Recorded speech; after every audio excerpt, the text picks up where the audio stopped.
5, 4.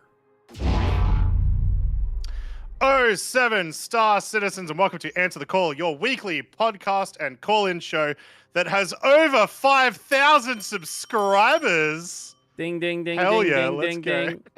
Yeah, we did it. We did it. Thank you very much, everyone, for Thanks, subscribing. guys. It's kind of hype as hell. It's, 10 months to get to 5,000, which is like crazy, crazy fast. So thank you very much, guys. Yep. Appreciate it a ton for all of you hopping out and watching the show and whatnot. And if you're not subscribed, you don't need to now. There's already 5,000, so don't even worry about it. Yeah. Star Citizen. It is 2 weeks till CitizenCon, and this is probably the busiest week that we've seen in like the last month. Yeah, and I was expecting it to be dead. So I was like, sweet, new MMO came out, Throne and Liberty. I literally put my head down in that game, played nothing, like did nothing, and I was like, oh, I woke up yesterday basically from my MMO stupor and was like, I have to make weekend review. And then I was like, well, there's probably not that much stuff.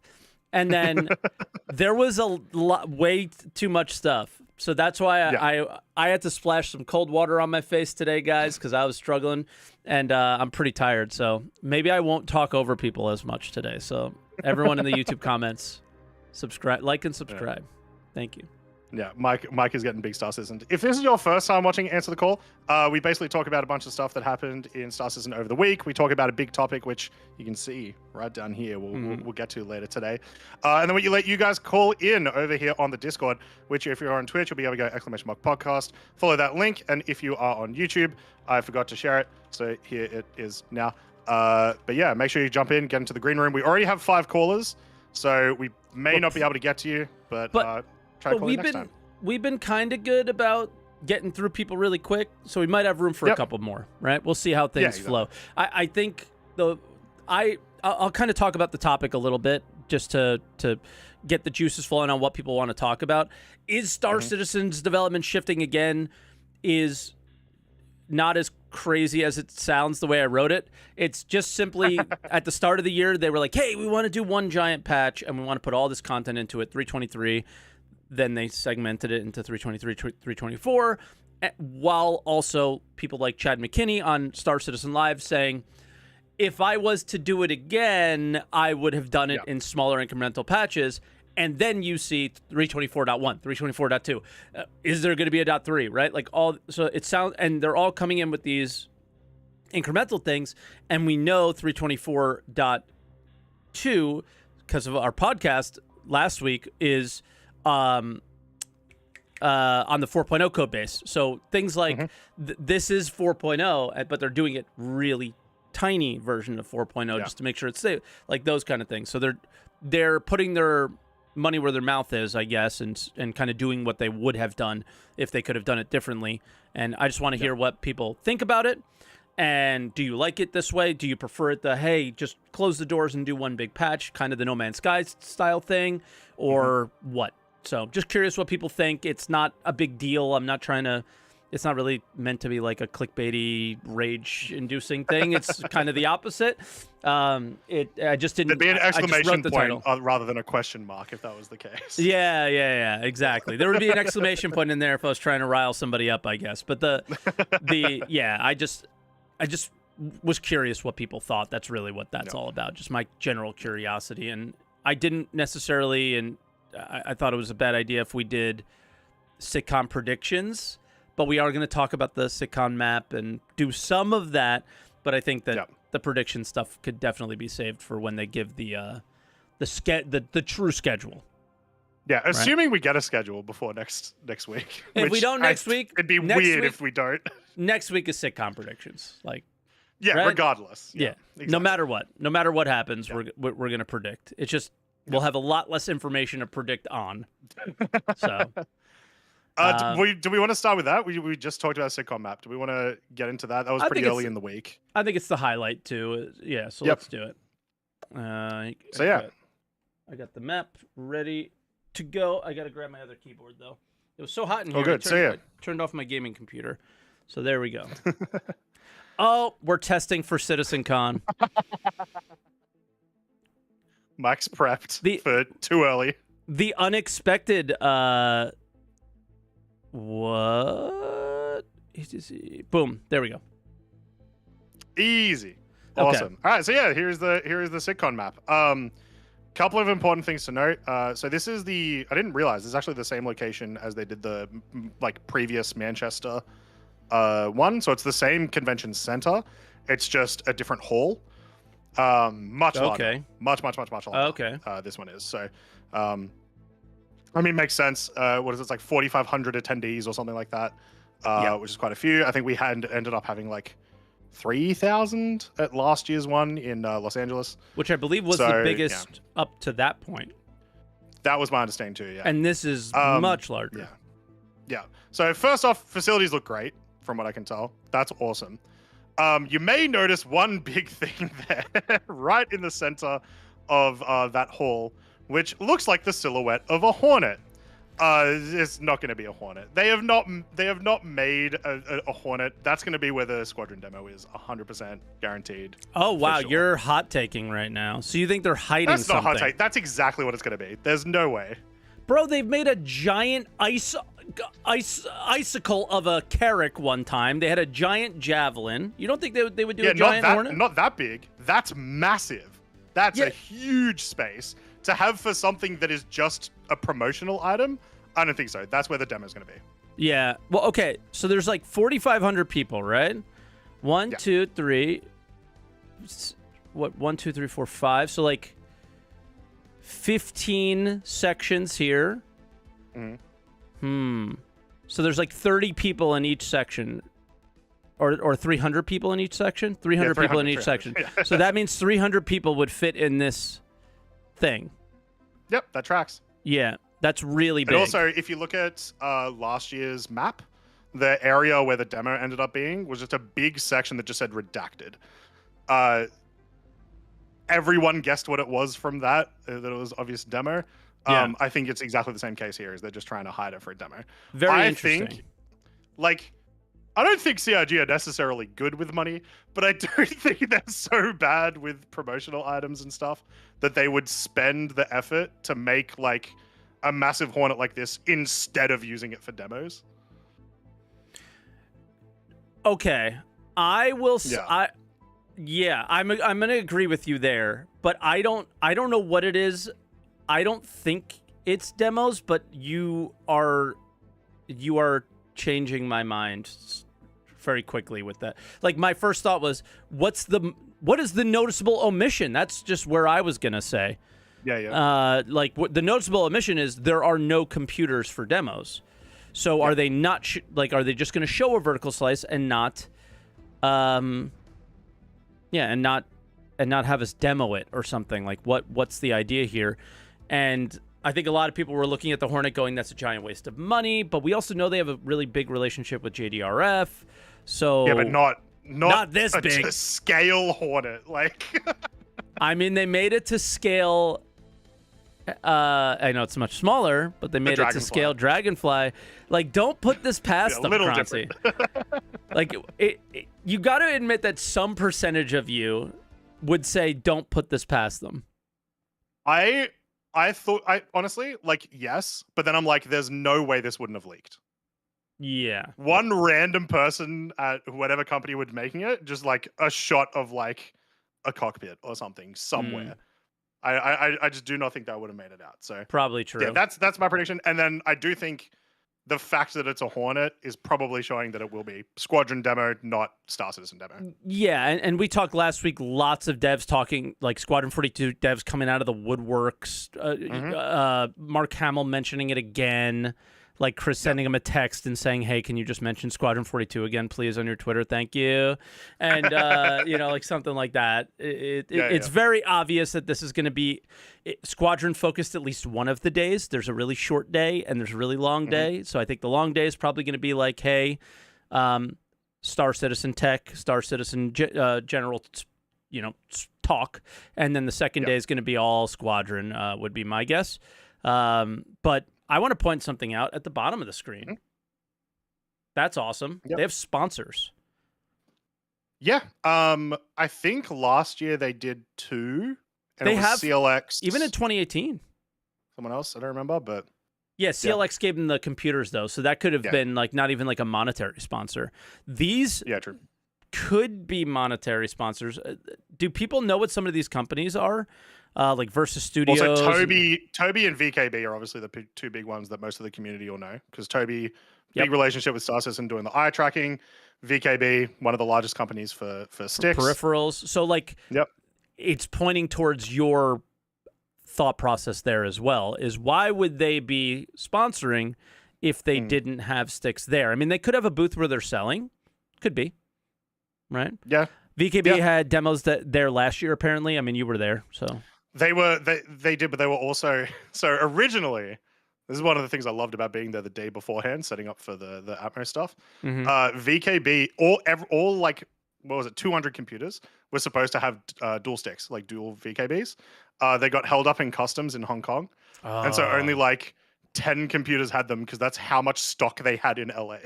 Like, damn, that sucks. Yeah. Apparently, Versus Studios is their CIG's video, film, and broadcast studio. Oh, okay, cool. So, I don't know. I just looked at it as people were kind of pointing out that they had sponsors as if it was a bad thing, because the CitizenCon ticket price is quite expensive, right? But I look at it as so is running an event, and I would much, much rather them take all these companies' money and use that for this than ours. Right? Plus, so they could take our money and put it towards the game. Why are we mad about that? Like, I don't get also, it. not just sponsorships. It'll also be like, partnerships too. Like, once again, if that is a demo underneath that Hornet, I fully imagine one of these companies owns the computers for all those, or owns all those computers, right? And so it's just one of those beneficial partnership things. It's very common to do these at a convention. Yep, exactly. So I don't know. It's still very hard to tell what's going on. I did confirm. Well, I didn't confirm. It's literally written on here. You have the. I couldn't read, and I had to confirm with Jake in chat, but then I noticed that it was there. The Addison Lounge. This is only for premium ticket holders. So you're gonna have like a fancy. Which very pass disappointingly, my friends are, and I am not. Yeah, I mean, I hate I hate this about this kind of stuff. Like, I get it. Like, here, for me personally, I would have loved to see them like keep everybody together, but the premium ticket gets that special dinner thing. But I think that special dinner thing is probably happening over here. Maybe, I don't know. Maybe you're doing that stuff over here instead of elsewhere. Yeah, I will also say the VIP ticket last year, other than the night, the special night at the studios, the stuff that VIP got at the convention center was trash. It was like, you have this one section, and it was just like 3 tables set up. That was it. This is like an actual proper space and like a better experience. It looks good, but I think it doesn't. Well, maybe this. You have me intrigued now. Maybe this is going to matter at some point. But to me, nothing on the screen matters other than that stage right there, and what they say and what they do and what direction this game is going next is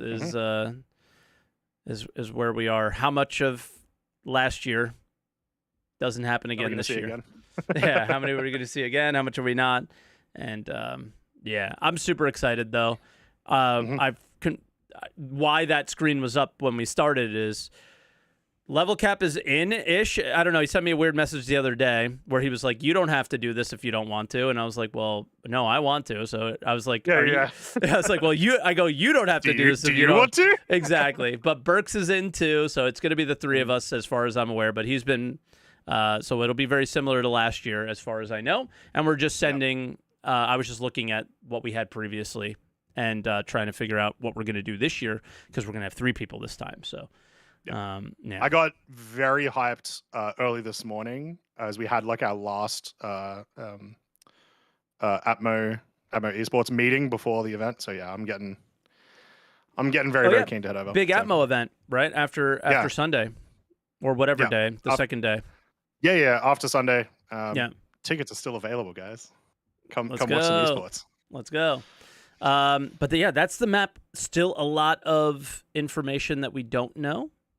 And I'm assuming we're going to hear this year or this week. This week, yeah, I imagine. Fingers crossed there. But I don't know what you want to go to next. I've been checking out the PTU a lot. You want to talk about that? Yeah. Okay. Yeah, let's do it. So I didn't join Evocati once for this patch, so finally getting to experience it live was great. Pretty cool. I'm keen on it for the most part. So love the MFDs.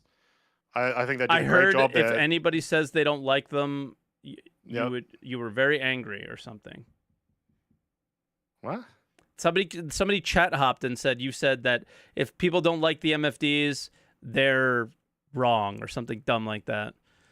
I don't know. I probably said that. I don't know if I believe that, but Yeah, it's possible I said that.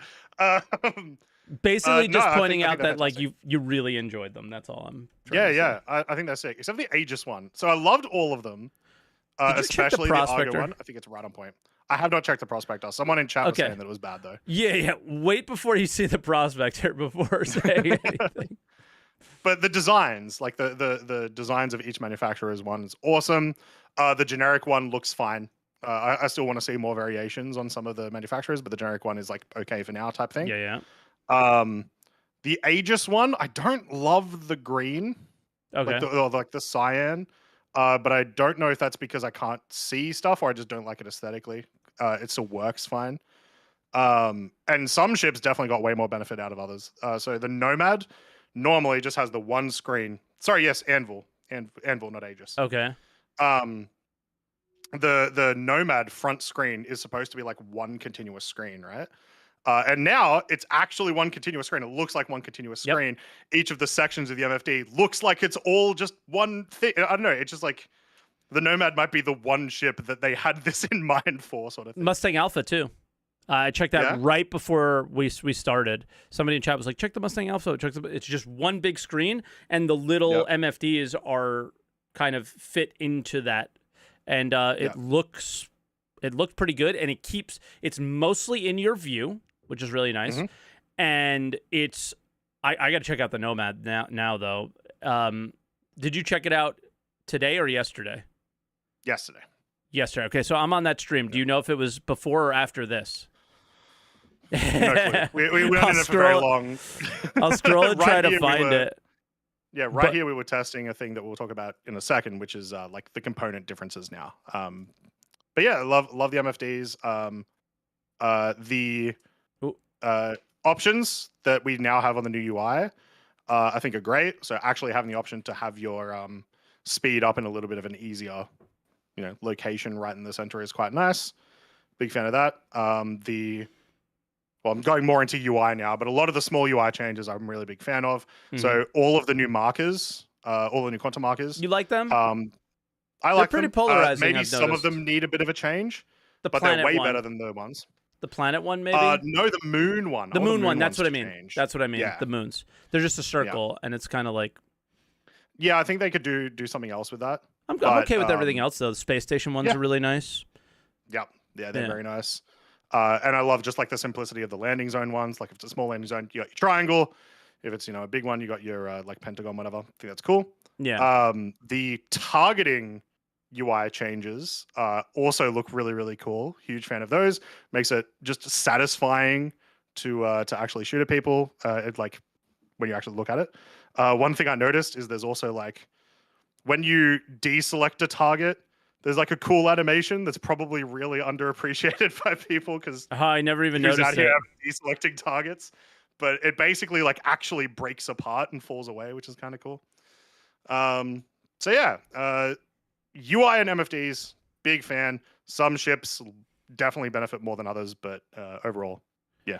What do you think about having to scroll sideways to see some of the power things? I've seen a lot of people complaining about that. Awkward. I do too. like there are keybinds for you to just quickly keyboard switch between all your MFDs and all your options. Yeah, but as far as I can tell, you just can't scroll on the power. Yeah, you can't interact with the MFD that you kind of can, because you can raise power, but you can't lower power. So we're like, can you not? Because no, you can't. Because there is a option to tap to decrease. Where?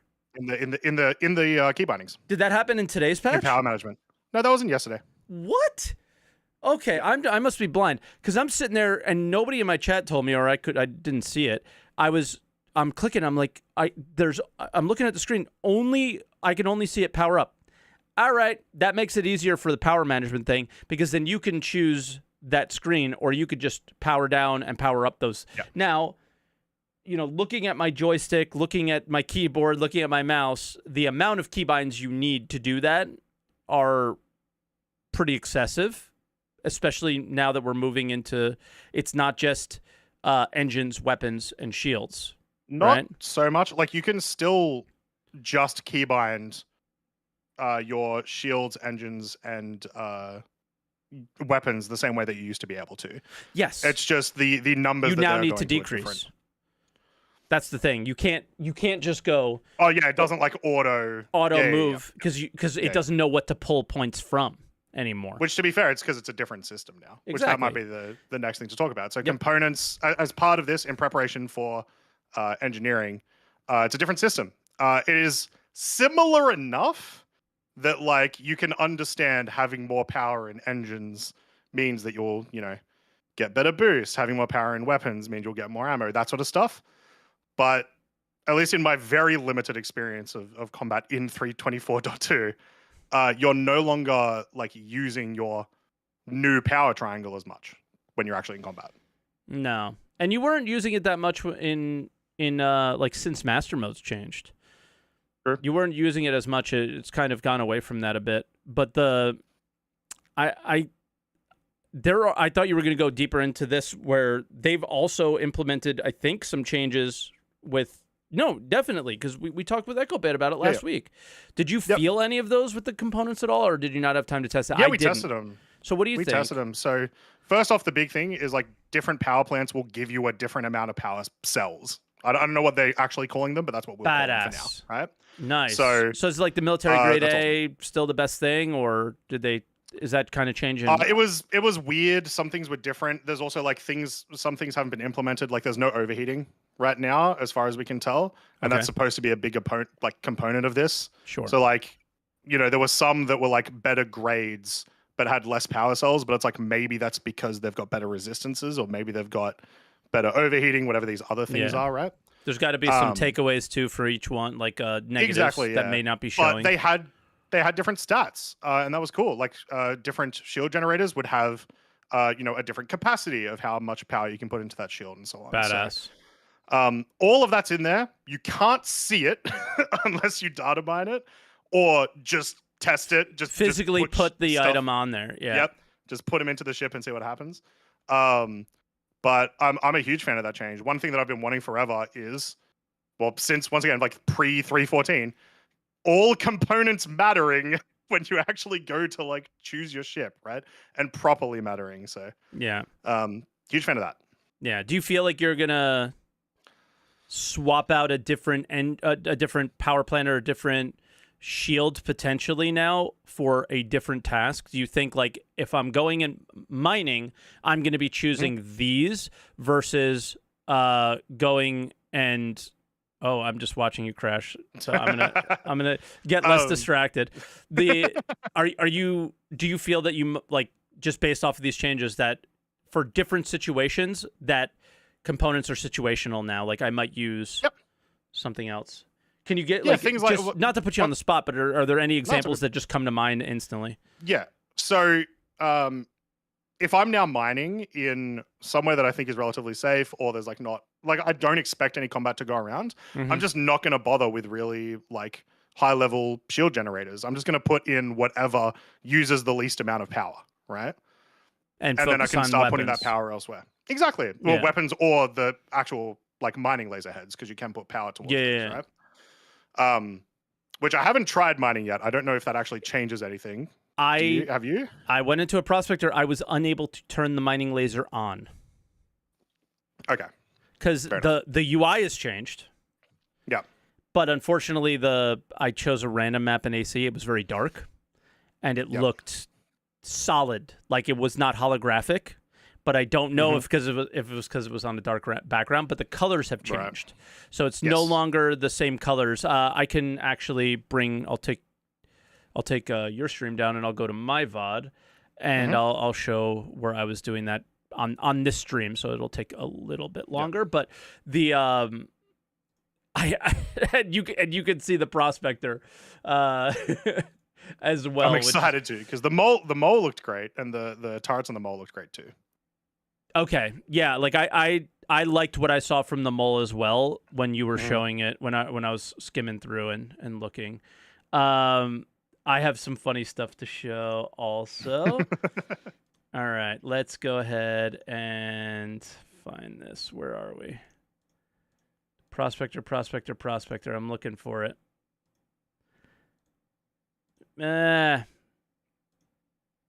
Here we go. Maybe.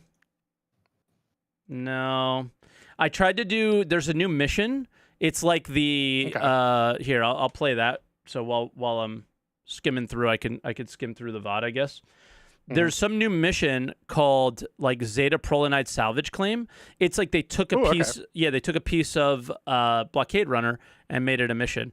I could not quantum travel. Oh, so it just wasn't. Yeah, there has been a lot of quantum bugs. Could not quantum travel. I had that a lot yesterday. Yeah. So I don't know what happened there, but that was one thing that's kind of new that's in the game, which is interesting. And yeah, while you're looking for cover while you're for looking for the prospector, one thing we might talk about is the thing that everyone was losing their minds over, probably still are, but less so in the last few hours, which is the removal of fire secondary weapon as a keybind. I feel pretty strongly about this. So it's stupid. My thing. So yeah, they've basically, if you have like 4 weapons, you have 2 in weapon group 1, 2 in weapon group 2. You now can't fire all 4 of those at the same time, or you can fire them separately. You can't fire them at the same time because you can cycle through the groups to fire them. You can't fire them at the same time. That's bad. That's should horrible. Be able to fire them at the same time. Think about how excited we were during the ISC where they explained that ballistics were going to damage components and lasers were going to damage armor. Now, not being able to prioritize what weapon you want to use in what situation anymore is pretty, or not as easily. Now I have to scroll wheel and click. You're doing the thing that they did with the inventory. You're adding more clicks than are necessary. I will. No. Yes. There is keybind for that. Again, but there's not a keybind for your second shot, for your secondary weapon. There's not a keybind for your second group. There is a keybind for you to cycle your weapon groups. Yeah. So then you turn on to those other ones and then you can fire them. Yeah, it's your mouse wheel. Oh, sure. By default, it might be your mouse wheel, but you can just make that a different button. The big problem is just, like not being able to fire them really at the same time. I think that's the biggest problem. Or what you're trying to say about that there's a button, theoretically, could you keybind your fire key of your secondary weapon to the group that you want to, like, for example, if I want there is no fire key of secondary weapon, right? There's just fire. There's just shoot. I gotcha. But if oh yeah, you're right. And that's the problem is they removed it. I was thinking, you can't. Yeah. So that was a bad decision, and 100% was a bad decision. Yeah. For them to do that. So the community went wild. We've had a lot of people, a lot of dev. Well, not a lot of devs respond, but Yogi's responded a couple of times. Apparently, he responded just before the pod started and basically said, "My bad, guys. We're going to prioritize it or something." It. Yeah. He goes like, "I heard your feedback." I was like, "Oh, okay, cool." But part of it, the community's frustration is you get a lot of people that are like, the devs don't play the game. And when stuff like this happens, it shows. And I know that they do play tests, right? Mm-hmm. But I don't know how many of them are there. And I don't know how many people are really paying attention to what's going on, because when stuff like that happens, they do play tests. I mean, I see it in Arena Commander sometimes. Like all of a sudden there's just like 30 CIG people that are there, and some of them are good and some of them are not. Yep. And it doesn't really matter that they're there seeing how it's working and everything and making changes based off of that. But maybe that's only AC though, I don't know. but when something like that gets through, how many people did that get past that was like, yeah, like when did nobody say this is stupid? Well, I have a theory. Yeah, go for it. And it's based on why they said they made the change, which they said, and I agree with this, that they wanted to basically say, when you're in FPS, left click is shoot, right click is ADS. They're trying to unify. Exactly. Ship, left click is shoot, right click is ADS. It's just precision targeting mode, right? And I honestly think that's fine and that's cool. And that's honestly a good way to get new players to understand all those mechanics really quickly. I agree. But you need that option. You 100% need that option. Don't take the option away. Removed. Why take the option away from the players? That's the thing. Yeah. That's what people are upset about. I'm not against a default keybind choice. Do what's best to unify the entire game and keep things simple for new players because the game is super overcomplicated. The intentions were good, but always coming back to just it's so obviously a bad decision to remove that thing. How does it happen? And that's what the community, I think, is pretty upset about. And they should really figure this out. I don't know why stuff like this happens all the time when they have so many backers who play the game that work at the company now. They have they just have all these resources that they can use to prevent these problems from consistently happening. How big of a problem is this really, though? It's not that big of a deal, but it's one of those things where it's like it's just easy to understand that it shouldn't be the case. Yeah, and it's just the accumulation, and I think it's because it's Yogi too. I think Yogi is getting just dumpstered on, and meanwhile on a effing Sunday is communicating with people from the game and saying, oh, okay, we got this, or I'll do this, and this is how this works, and that on a Sunday, people, on a Sunday. Nobody cares. Oh, true, they have their mandatory work. Never mind. It's not on a Sunday. He has work.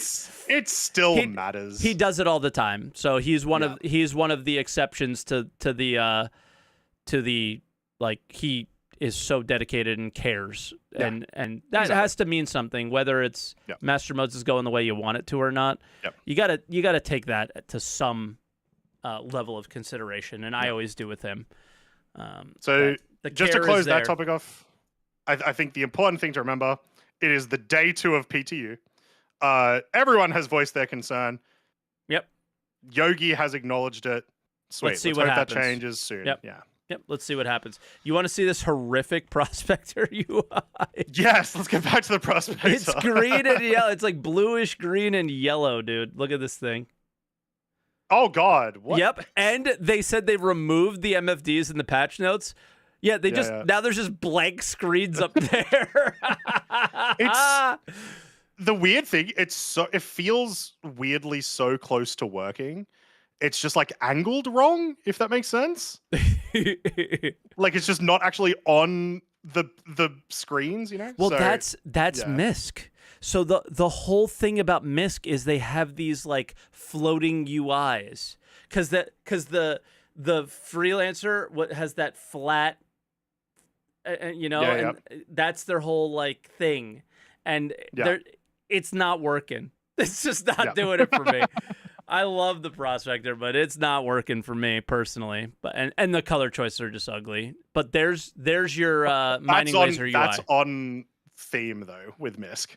Color choices not being their priority is so on theme.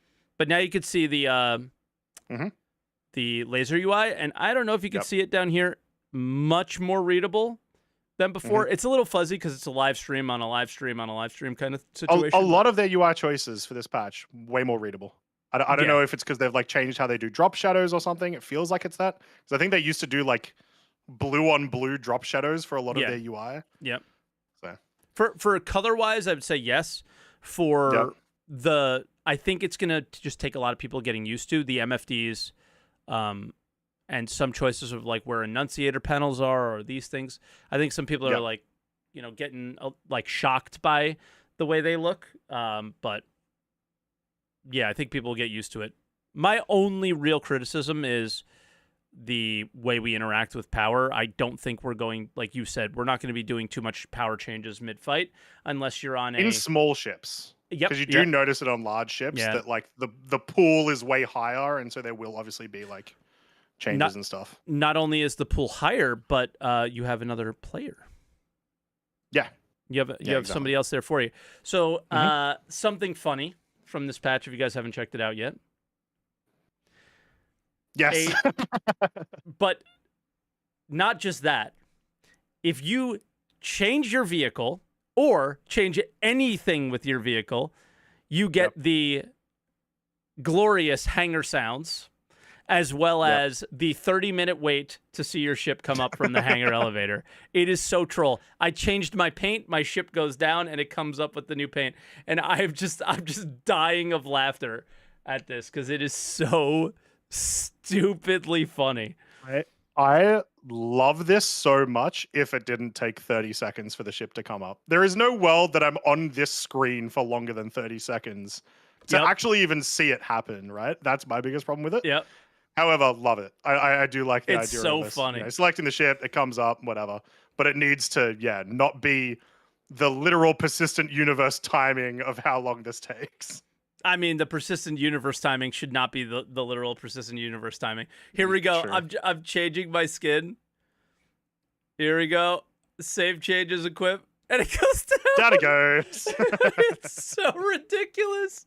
It's so stupid. And look, I was just like, no way is this happening. Let me try and find the other changes. They made some P8AR changes. So you can reload now, or it shows the reload animation now. And it is like how they described it, a little bit more punchy, recoils a little bit up higher, but still super manageable. I just this is single weapon a limb in wave 1. That's where you'll find this gun if you didn't buy it for real money, so you could get it for free and try it for free. But I would just like to see a different scope on it. The 1X for a DMR, just maybe a little more zooming in would be nice. Click heads a little easier for that mode. Yeah, when you for the mode, sure. Because I was gonna say it's when in you the mess PU around you with make the a other choice. scopes. Yeah. Well, even in just a team elimination, or regular elimination, which I was doing a lot of, just chose a scope there. And speaking of scopes, low light scopes are in as well. Yeah, they're not broken anymore, right? So you just find them at distro centers and stuff like that. I haven't found one yet, but well, I meant in Arena Commander. They're available. So I didn't went know into that. elimination, tried out the low light scopes. I didn't know that. When you're in ADS, you press shift to turn them on and off. Obviously, there's not much reason to use a low light scope in Arena Commander. None of the maps are particularly dark. Yeah. But it's cool nonetheless. Yeah, for sure. We could, just because we got the Halloween themed like UI for the PTU. It's the Halloween event is going on, Day of the Vara. Do you like these? Would you buy these? Yeah, they're kind of cool, but they're just not ships that I'll buy skins for. That too, dude. That's another thing. Is none of the ships I would buy skins for, so I'm not really interested in them. Very correctly. The second that Expat said yuck, that's exactly why I like those kinds of skins. It's just not these ships. The worst looking skins, or like the most grotesque skins, are what I love. Bright pink ships are the best kinds of ships. Why? Just for the reaction you get, or because they would be more rare, less people buy them? Interesting. It's like at least it's a skin that's got something going on rather than just snow camo for the 90 millionth time. That's true. That's true. Or a flat color, right? We mostly get flat colors. That's why I like that's why I like the vulture skins so much. They're so unique and different. Day of the Vara, like helmets or whatever, you can get them in loot containers when 324.2 goes live. And then I already got this. I don't know if you did, but the kill collector thing. I just played one game and was done with that. Because Arena Commander can be kind of frustrating to deal with. These are my favorite. Like, dude, the green skins, the old school ghoulish green still is my favorite. I'm sad that we don't that they went in a different direction, but like, look at how many ships they've made skins for. So it's kind of like, are we just going to do the green again? I think they probably sat in a meeting and were like, we got to do something different. Yeah. So it's not my cup of tea different, but I don't have some of these. Like, I don't think I have the ghoulish green caterpillar paint, so I can maybe use some store credit on a little something here, maybe. Who knows? But that's the event that's going on. But when it goes live, I think, is when it really matters. Yeah. And then I guess the last thing would be the server meshing test before we go into our main topic. Unless something else there's a few out. small things as well. But yeah, server meshing test was the big one this week as well. So yeah, it's the third that they've done in as many weeks. I think they took 1 week off, but yeah. Possibly. They've been doing them. They were talking about when before this test happened, they were like, "This is like we're going to try to push the limits," essentially saying we're going to try for over 1,000. Yeah. Unfortunately, the test didn't go great for that, but we did get this awesome debrief by Benoit. Yeah, and the main thing is they had one crash. They kept saying it was one, like being very clear about that. There's one specific hybrid crash that would happen when we went over 500 players. Mm-hmm. If they can fix that crash, then we can see a little bit more of what server meshing can do. I don't think we had enough time to see what it could do. 500 players is a fine number, but I don't think it is a number that works for the long term of the game or any sort of goal for what they want to do. And I think it was good. I think he was, very open about what worked, what didn't, but their main focus is getting to be able to get to that higher than 500 number, figuring out why that is a problem. Yeah. And then some players... Oh, ping time. There you go. That was the one that I was looking for. Ping was like a crazy weird problem that we were having in the previous test.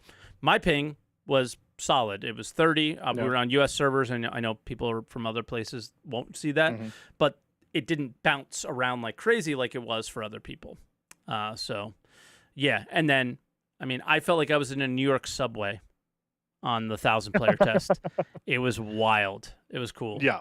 Like, there's no denying that moment wasn't cool. I heard some people asked me today, and I'm sure you got asked the same thing. What's your ideal number?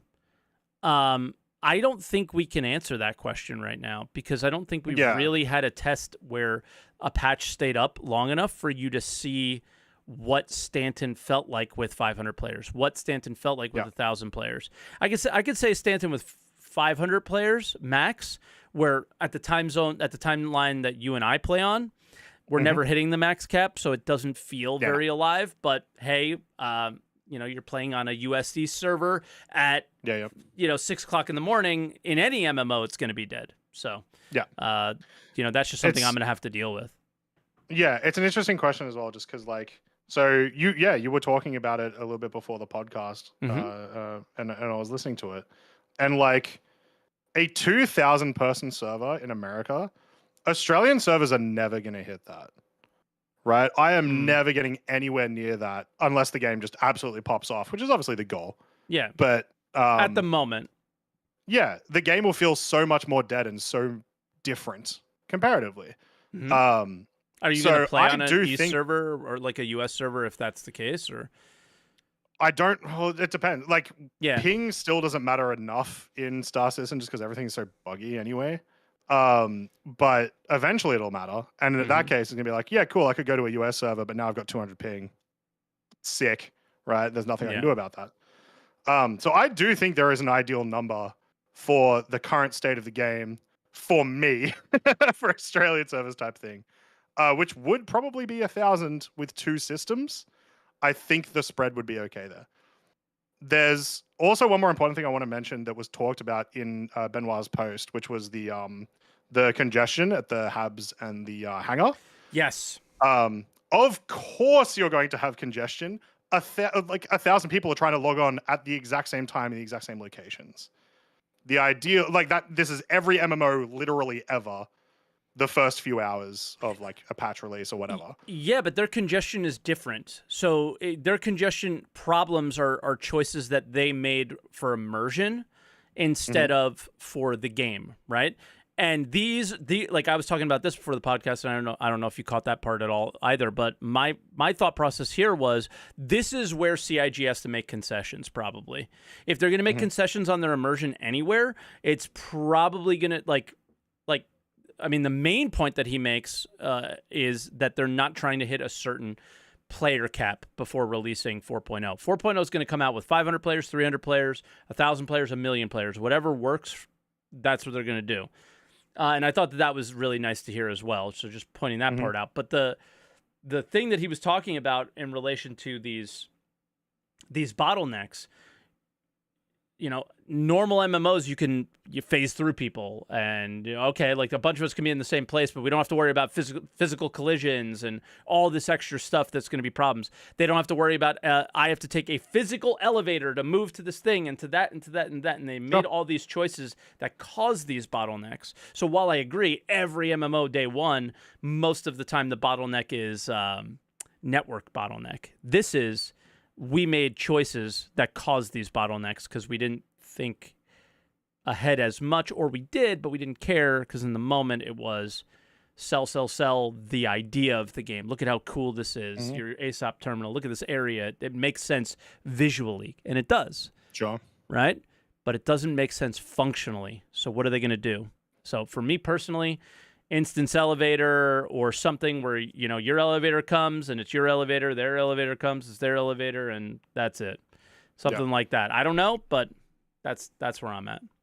I guess even to counter my own point is like you'll have dynamic events where there will be, but like you don't expect everyone to be in one landing zone except for at the start of a patch, but you do expect everyone to be at a location at a xenothreat type thing, right? Yeah. So those bottlenecks would theoretically come up again. So. Spud Cannon in chat said hanger habs. Yeah, just spawn in your hab. Yeah. And then create reasons to want to be in the cities. So you're hanging out in the cities, like, you know, hey, buy my wares or whatever, like you would see in other MMOs. You know, create reasons for people to be in the cities that would make those cities feel alive and bustling and fun. But as far as this bottleneck just to get, like, think about the server meshing test. Launch in. I spawned in very quickly. Oh, wow. That's another thing to point out. We spawned in instantly. We weren't waiting 10 minutes. Okay, I spawned in quickly. Why? Let me get up. Okay, through the door. Click. Get to the elevator. Click. Run. And it's this race to get to your ship. Yeah. Why? Why are we doing this? Why are we racing to get to these things? Like you could just spawn in and then instantly go from your hangar to your hab without too many problems. But I don't want to take away from the beauty of the cities and all the hard work they did there. So just create reasons to want to be in those beautiful places. Why do I go to a Wally's bar? Right? Like that kind of stuff. Which, did you catch this?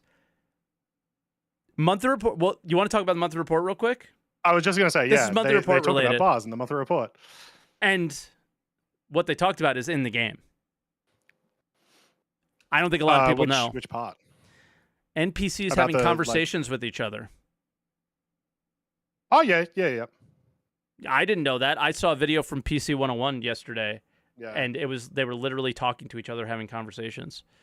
So that was wild. I'll bring up the monthly report. I actually didn't have that up. I'm ready to go. One of the big things that's always been missing from Star Citizen, because like you get to see all the people and they're all ghosts that are just doing nothing.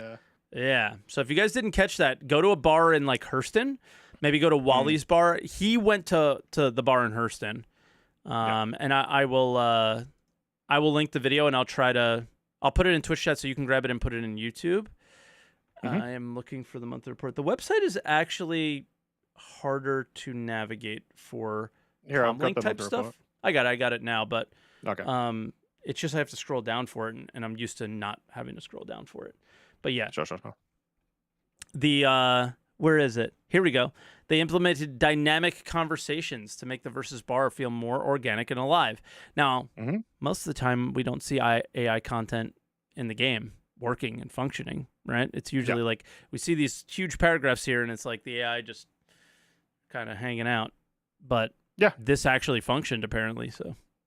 Yeah, the only thing is, once again, like you said, there's still not much reason for me to go to the bar. The only one that exists that really has a reason to go to is, I don't remember the name of the mission giver, but the one that hangs out at the Lawville bar. Miles Eckard, yeah. That's like the only reason I think I've ever been to a bar in this game, other than just like checking it out for a second. So, But yeah, now that we're on the monthly report, so final monthly report before CitizenCon. Usually very, very short. No real exception here. Like, it is mostly short.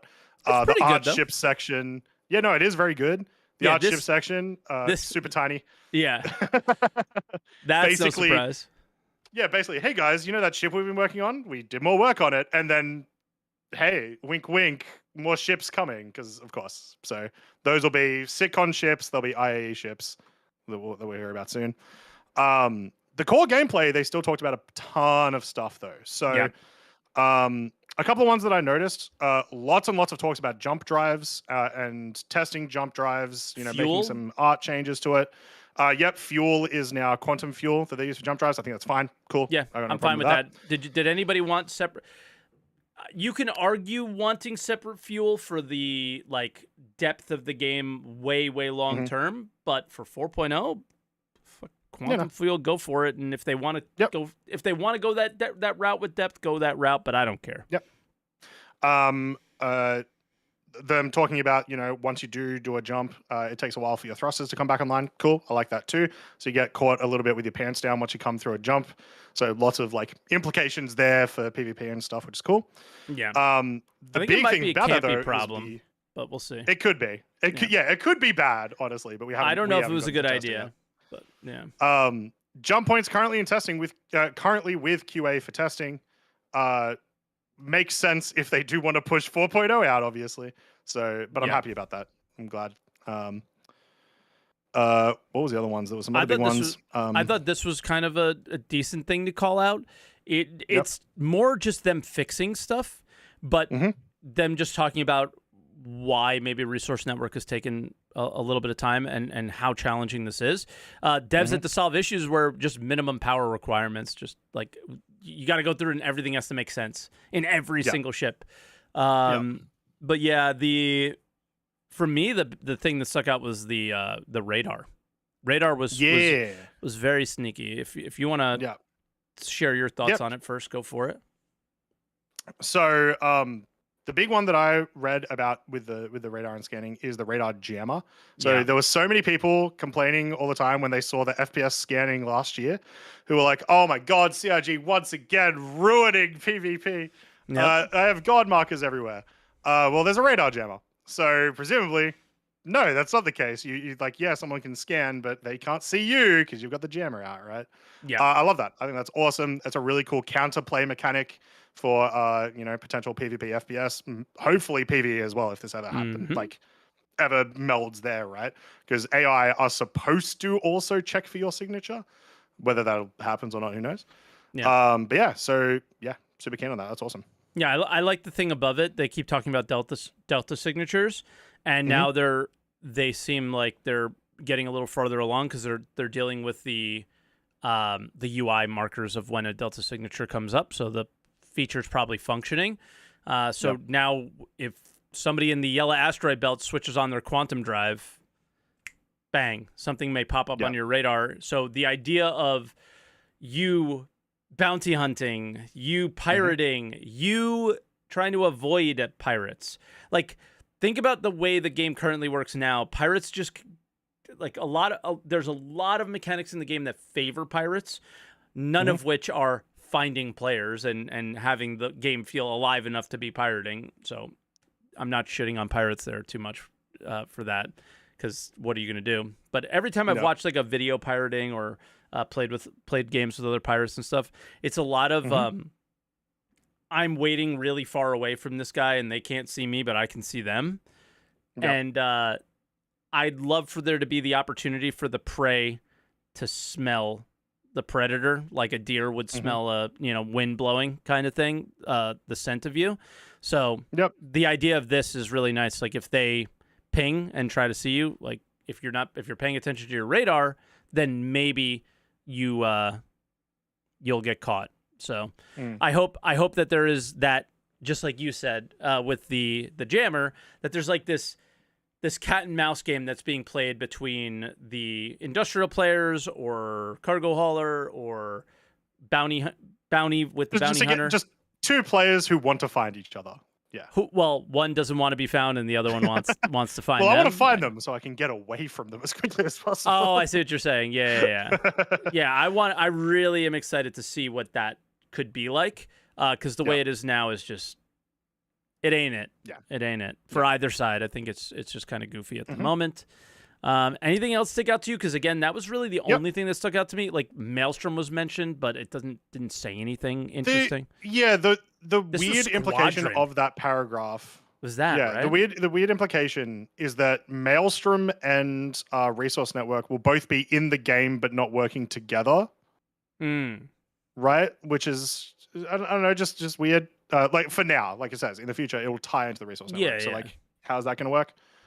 Is an interesting case.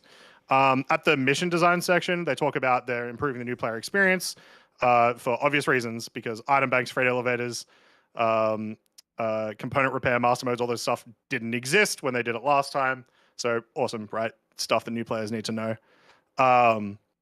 The very narrative team, they provided text for a really exciting upcoming mission. Don't know what that means. Elliot's trying to troll us, obviously. But hey, I like new missions. And that's pretty much it. That's from what I saw. That was like news or like things that we hadn't been told about. What color ticket for what ship that we can only buy if with that ticket with real money are they really excited about? I'm love it. I can't anymore with this stuff. I am so what's the word? They just broke me, dude. I'm broken. Like, you can't excite me by saying something's exciting. Because they did it so many times, and then I had a platinum ticket event, which was the platinum part was the best part. The gold part was not. The gold part was So, for the monthly report, that was pretty much it from what I saw. Like I said, still pretty big considering it's Citcon this month for 2 weeks, right? So, yeah. I think that's it. Oh no, there was a Zeus sneak peek. Yeah, which hopefully we'll. Do you reckon we'll see that before live, or do you reckon it's going to go live with it? I think I think 323.2 is a Citcon patch. What do you mean? Oh, you mean Zeus in the PTU before will we live? be able to see it in Yes. Oh yeah, of course. Yeah, of course. Yeah, why wouldn't they? I don't see them not having it in live. They usually like to test things on the PTU a little bit first. But ships less so. Or sometimes it's literally like the day before and that's it. Yeah, and it goes to Evo members for a day and then they show it off and then that will probably be what happens. It looks pretty far along. It's pretty basic. They know how to make ships now, so it'll be overpowered and it'll be the best dogfighter in the game for a couple days and then that'll be that. So, yeah. You want to get on the development shifting again topic? I don't think we'll be on it too long ourselves. So, yeah. So, kind of like what Mike said earlier in the pod, they went from this one major patch, and probably the biggest major patch we've had in a really, really long time. Which I praised. Another major patch, which was not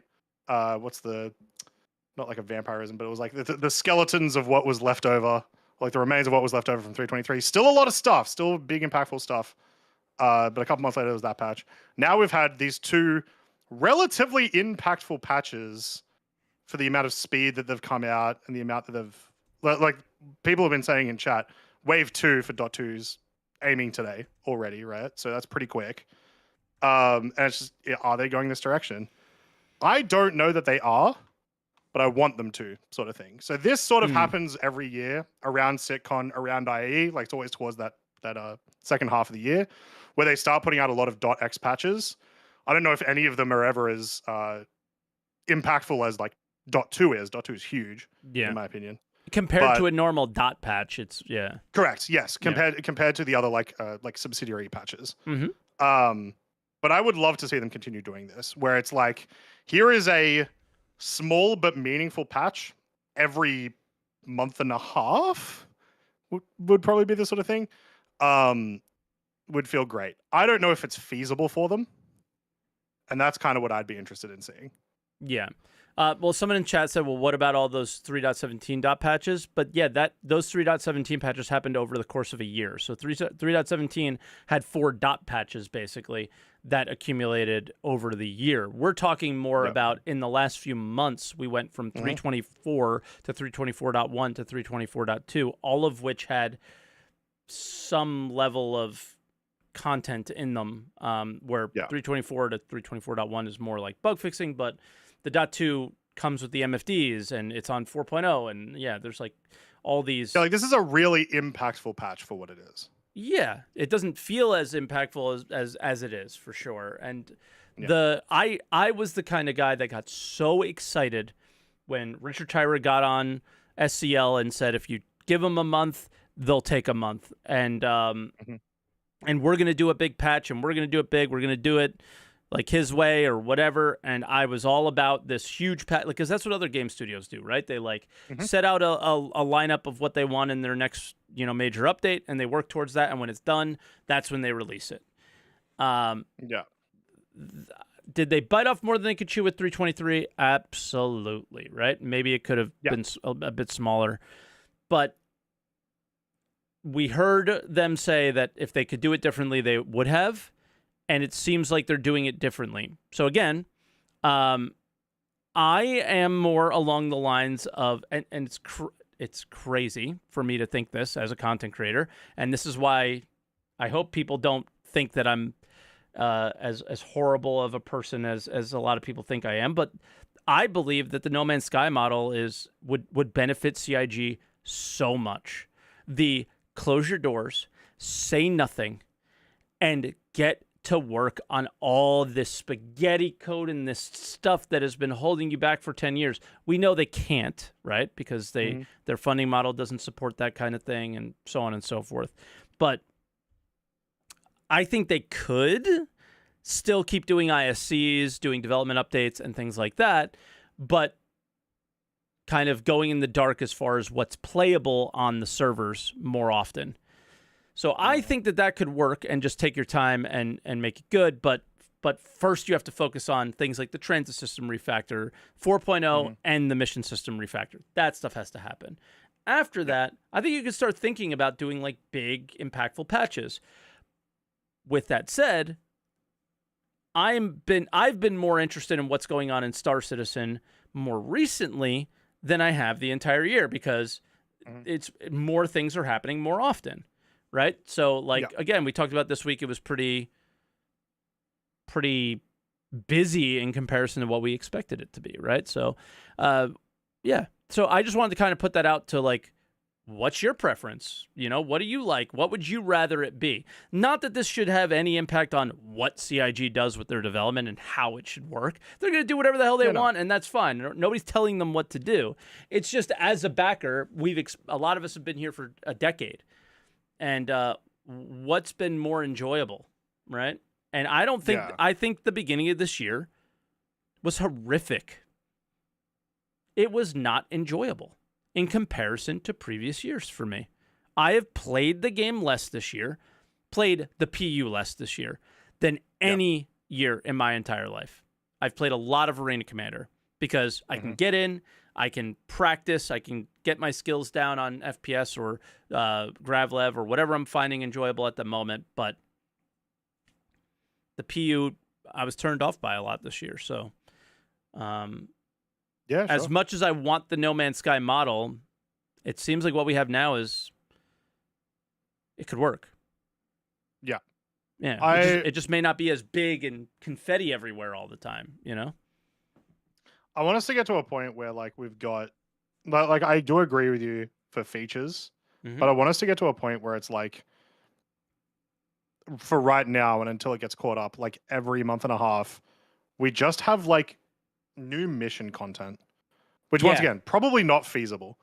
I'm probably completely losing my mind with saying that. I think at some point when they have the ability, they have more foundational stuff in, that it's well, I want to make a new little FPS mission, and I have all these design tools to grab from to do it, right? I want to make a cargo hauling FPS mission or something, I don't know. Yeah. So once they have more tools and stuff, they can do more with it. I think it's theoretically possible what you want. Yeah. But so hopefully that's what I would like. And then, yeah, of course. Like I don't think we need huge patches every single 3 months. I think that is unrealistic. Yeah. But there's still too many things missing from the game for us to stay engaged for a full year without that new content. So, yeah, I don't want them to continue doing small patches. Is kind of what I'm trying to say, just in a really weird roundabout way. They gotta get to it, right? But it's the same conundrum they've been in for the last like 4 to 5 years. You have not finished server meshing yet. We're closer than we've ever been, but they have not finished it yet. And there is something that is just blocking that is something that just blocks everything. The mission refactor is related to server meshing. Transit refactor related to server meshing. Like all these things to just make the general gameplay experience make sense for them to kind of know the framework in which they're building a game and not running into the issues like we are with elevators and hangars and gateways and all this stuff, right? Then they can go ahead and start actually, get the train rolling down the hill. And I don't know what the holdup is. I don't know what and how long it'll take, but it's got to happen. At some point. I'm with you. I want a huge 323 twice a year. That's what I want, and that's basically what we got. We just got them back to back. Yeah, and we'll see. In relation to that, there was a thing that I was thinking earlier today on stream, which was like, I don't think I fully truly grasp just how crazy 4.0 is going to be. The last time we got a major landing zone was Orison, and we already had the moons, right? Yeah, Orison was just it was cool, but it was just itself. Yep. Before that, and that was in 2021, I believe. Before that, the last time we got a planet with moons was Microtech. That was early 2020. Yep. We have been starved of major areas for so long, and we're going to be getting like 6 of these at once is crazy to me. Now, I know we're not getting landing zones, but like, that is the patch that keeps me going for a year. That is the patch that gives me enough, like, once again, hopefully more mission content, and it sounds like there will be, but at least in regards to the location, gives me enough things to do for like a whole year before I get bored and then start crying that there's no big things. I mean, yeah. The point you're making is they're not necessarily shifting. They're just shifting for right now. Like 4.0 is going to be it might be a very temporary thing. Yeah, is obviously a major patch. I think after 4.0 they can probably go back to these small incremental things. But the difference between 323 and 4.0 is 4.0 has technically been worked on for the last like few years, right? Is the locations, and we've seen them at Citcon demos and all this stuff. The style of the outposts is 2 to 3 years old now at this point. We've been seeing them forever. So a lot of that heavy lifting has been done over a long period of time, whereas 323 was like, all right, Squadron 42 feature complete. All right, show your demos at CitizenCon. Now let's get to work. After 4.0, can they keep delivering bigger patches like a 4.0 in the future? They're going to have to, right? The next star system they release, that'll be another size of 4.0 patch, right? So it'll definitely happen. It's just how streamlined do they get? We'll see. Which I will say, I think that's what the theoretical large patches we're talking about, I think that's exactly what they look like, is like, here's new system or multiple systems depending, here's new missions, here is your year of content, here is your year of slop, your MMO slop, go and grind it, and then we'll be back next year with more stuff. And once again, I think like every MMO does that, most major live service games do that, so. Yeah, once a year pretty much. Yeah.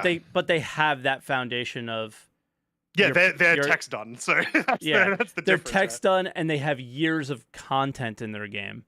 A lot of them, because they've lived for so long. Like, again, I can pop into even. It's going to take me forever to ever experience even 15% of the content in that game, right? Yeah. So it's and then you have like a Throne in Liberty where I feel like it's like that sped up by like 10,000. Like I was max level in day one. And then it's just about going and making your gear a little bit better, those kind of things. But even that is something that we don't currently have, where it's like, we don't have that, I want this thing, it'll make me better, and it's going to take me time to get to it. I think the closest thing is probably the reputation for cargo missions, which I just went, I don't know about you, I went hands off, and I said, I am not touching this until they fix losing the rep. And 323.2, we no longer lose rep. I don't know how we feel about that. I don't think it's a good thing. I don't know, because it's very exploitable, because the specific wording is like, you won't lose it from abandoning, but you will for failing. That's right. Hey, I'm about to fail. Abandon. Exactly. So, don't love that. I'm hoping it's a Band-Aid fix, because that's it definitely is, because once you get to the highest levels, you're gaining rep really slow, but if you fail a few missions, you instantly don't have enough rep to get another cargo mission again for the rest of your life. So it's like they've done something and they're trying to figure it out, and I don't know what the problem is, but we need risk, man. We need risk. We need some pain. Where's the risk in this game, dude? So I was bittersweet about that change. Just one quick thing before we go to callers as well, just because you made me remember it. How's the the stability for the most part of the patch has seemed fine. Bugs have been terrible. The actual game performance for you, how has it been? Because it has been draining my computer. I didn't notice good or bad. Okay. So, well, if you're fine, in chat and you've been playing the PTU, let me know, because it's been wrecking me, making it to the point that my OBS is struggling to encode sometimes, because just draining that much resources. I mean, I'm struggling to encode in OBS for other reasons too. I think some OBS updates are causing some problems too, so keep that in mind with that. This is where I find out that that's the problem, is I haven't updated OBS in 18 months or something. I mean, that might be a good idea, because when I did is when things went wrong, so I don't know. Callers? Let's do it. I'm ready. Awesome. If you are a Star Citizen that watches Answer the Call and you want to call on in, come on over to our Discord. It is either pinned at the top of YouTube chat if you're watching live, or in the description if you are watching YouTube in the future. Over or here in Twitch by going ! Podcast. Come hang out in the green room, and then we'll try to get to your call and talk about the stuff. Yeah, and we'll try to go the 3 to 5 minutes, and as people are getting excited and want to come in, we'll keep slotting you guys in. All right. So first caller, Abo Morty, or we call him Abe in our Discord. What's up, Abe? Abe, how you doing? Good evening, guys. How are you doing? Good. Fantastic. Is the mic is doing okay, or I need to give it for the next caller? You sound great. No, you're all good. Yeah. Okay. Thanks, guy. Hi, Croncy. Hi, Mike. I want to make this quick. I don't want so alarm me if it exceeds the 5 minute. I want to comment on the tech review test.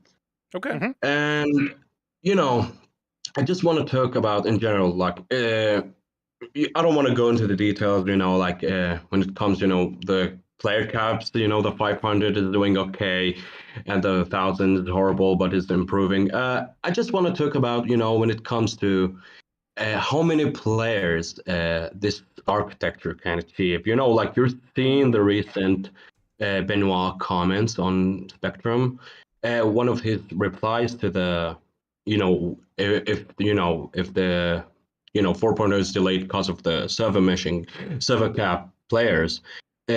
He mentioned the word architecture. They are doing these tech reviews to push the boundaries of this architecture. So, so I think it's really important or interesting, I would say, how many players they could achieve with this, current architecture, even if it's not, related to the 4.0 patch. Oh. Yeah, of course. Yeah. So what I mean is simply. Let's say that, for example, they stopped at 500. The current architecture can do more than 500. So I don't think we're gonna get 4,000 next year. You've been around the last 10 years around Star Citizen. They've been talking about dynamic meshing, replication layer V2. There's a lot of stuff they're planning for the next 50 years. So I don't think, you and me and everybody of us want to wait for, like another 3 years so this tech could handle MMO numbers. So I'm really interested to see if, these tech reviews get us to numbers like thousands, 2000s. So it's really interesting if they can achieve that, even if it's not 4.0 related. But at least, then you can know that this tech could achieve something, when it comes to these higher player counts. Absolutely. I mean, I think that's one of the most important things is that they prove that they can do it, that they prove they can make an MMO, right? It doesn't have to be perfect, but that the tech can do it. Yeah, the place that we want to sort of be, even though it's kind of sounds counterintuitive, we want to be at the point where the tech is not the problem, the content is the problem, and we need to advance the content to deal with the amount of players, right? Yes. Right now, we need more content, but at least in terms of like the amount of missions we have, we can have way more than 100 people, right? Without them like extremely fighting over all these different missions and whatnot. We just got the DCs that inputted a ton of missions. In the monthly report, they mentioned there's over 1,700 missions in the game right now. Which I assume they mean as like unique contracts. So they're clearly aiming with these tests to try to go over 1,000, and they're pushing it as much as they can. I imagine the tech can do that. I imagine with iteration they'll be able to do that. Whether they'll get it for 4.0 is obviously a different question. And we had the post from Benoit and the response from Benoit talking about that.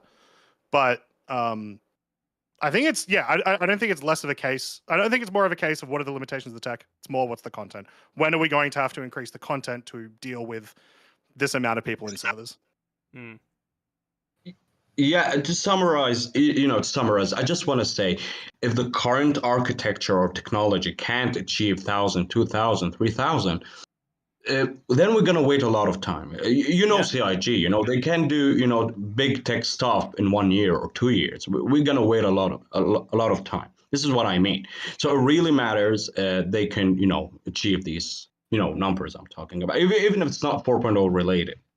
I understand. What numbers would you want them to achieve? Like, what would you consider the point at which you'd be really pleased with the message? Yeah, that's a very good question. This is a very good question. Like, if we think about like even it's not just fire and stand-in. We're gonna have next, maybe let's say we have next year. We're adding more territory. We're gonna have less, player density. So they're gonna add more territory. So yeah, that's a good question. But I don't know, like, at least you can think about, you can work it out by yourself. Like, I don't think 1,000 would be okay. I don't know, like 2,000. What do you think about it?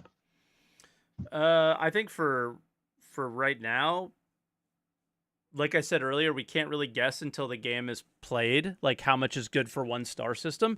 But from a tech standpoint, from a tech only, the number 5 to 10,000 is what sticks in my mind. Like, I don't think it's possible, right? Like, that's a crazy number, right? Yeah. But like, I just played a game where I was fighting 2,000 people on the screen at the same time a day ago. 2,000 people in the same place, all fighting each other, right? Like, imagine IAE. Yeah, I mean, that's but again, like, we can phase through each other, the physics and all that. Like, there's a lot of reasons why they're able to do that. They made concessions. So the architecture is part of it, but what will they do to the game to maintain the number of players that they want? So for me, I want 5 or 10 from the architecture, and then you have to change the game in order to fit that if that's what you want. But I want the reason I say 5 or 10,000 is I want the tech to be able to handle more than the game can. So the tech is never the bottleneck. That's why I say that number. It's not to just, have a crazy number. Yeah, you want the capacity to be there, not necessarily like the average to sort of be there. Yep. And I think it's really important. We haven't seen how this game plays with more than 100 people realistic, like meaningful gameplay. Yep. Right? So never. I think the largest test that we had that had missions was like 150, like 2 years ago or something like that. So we don't really know how it impacts the game from a gameplay perspective. And it will, and it'll be a lot. It'll be very different. So it's one of those reasons why it's like I'm in favor of 4.0 even being 500 for 2 systems, I'm totally okay with that. So we can sort of feel how it is, because it will still be, more people per square meter type thing. And then we can adjust. You'd also rather them build up than take away. Yeah, exactly. Yeah, I would rather them go like that rather than go like, hey, so we did 1,000. Everything's a mess. No one could get past anything. Missions are a problem and blah blah blah. Yeah. So. But Abe, we'll let you go because we hit the 7 Of course. minute mark. Thank you, guy. Mm-hmm. Thank you, man. guy. Yeah, cheers for the call. Thank you. Thanks. Bye now. All right. That was Abe of SaltEMike Discord fame. Kurupt for Fun is next. What's up, man? Kurupt, welcome back. How you doing? Hey guys, how y'all doing? Good. Fantastic. Just Kurupt for now, Mike. Just going forward, just Kurupt. Just Kurupt. All right. I'm going to give you a different name in Discord then, so I say it right. Is that okay? So, yeah, that's perfectly fine. Okay. We know that we need server mesh. We're trying to avoid bottlenecks. Yeah, sorry. What I'm about just putting your if nickname we're going from apartment to directly to your instance hangar, or you get the choice at the elevator at your apartment to go down to the shopping level. I've always wanted that. Yes. Just yes. Like the first elevator I go to, it's already a Wonkavator. Just take me where I need to go. You know what? I don't even mind if first time you log in, it makes you go through the city. It kind of should. That's what your tutorial would be anyway. Figured. And you get to experience all of that. But once you start like daily logging in, it needs to be. There's no reason for me to just run around for 20 minutes, right? Yep. And then use, either from the apartment or from your hangar, you're able to order general items from the stores in the shop. However, you will never know what access you have to the backroom inventory until you go to that shop. Like reputation stuff. That I'm more indifferent towards, I guess, or maybe I'm not as keen on that. Like, once again, most video games that have vendors make you go to the vendors. Yeah. And that's fine. I don't really have complaints about that in most other games. I think I only have complaints about that in Star Citizen because we're doing it all the time. And you also don't have the fast travel to get to that location, and then that's you true. You fast travel to the city, and then you walk to. Not only do I have to fly there, but I have to take the tram there. Yeah. And it is extra, I guess. Yeah. But I would like exactly what you said. I still would like that ability to make orders with commodities. So I think for like personal gear, I don't hate having to go to a shop and try stuff on, but for more meaningful purchases, I think maybe it's okay to do that. Okay, my next question would be then, I think that, you guys are talking about doing that one major patch a year thing. Mm-hmm. What about if, they say we're going to work towards another 3 to 5 systems this year, but in that year, we're constantly getting or getting on a regular basis quality of life updates. I mean, define quality of life, because the game's dead. So like you got to do both. Like you got a quality of life and build the game. So that's the and I'm not trying to be mean or anything like that. It's the challenge that they have to deal with every day is what do they prioritize? Quality of life is really important. It's one of the most important things. But they also have to make the game that they haven't made yet. So that's also important. Yeah. And then they also have to make all the star systems that they haven't made yet. That's also important. And then the ships, they have to keep selling them because they'll run out of money and they won't be able to make the game. So they have to that's also important. So then every day these guys are juggling with what's important, and they're always going to piss somebody off. Yeah. So what's the best choice? I don't envy the people who have to make those decisions. Mm-hmm. I don't like the decisions they've made. They don't fit the things that I'm interested in. But what am I going to do? I'll just complain about it on my live stream, and nobody will give a shit. That's basically it. Okay, well, thanks, guys. I'm glad for the interaction. I'll let you guys get to the next person. Yeah, man. I'm sorry. No worries. I felt like Cheers for the call. That was a good call. Thanks, Kurupt. Bye now. I felt like he was like, well, all right, screw you. I'm out of here.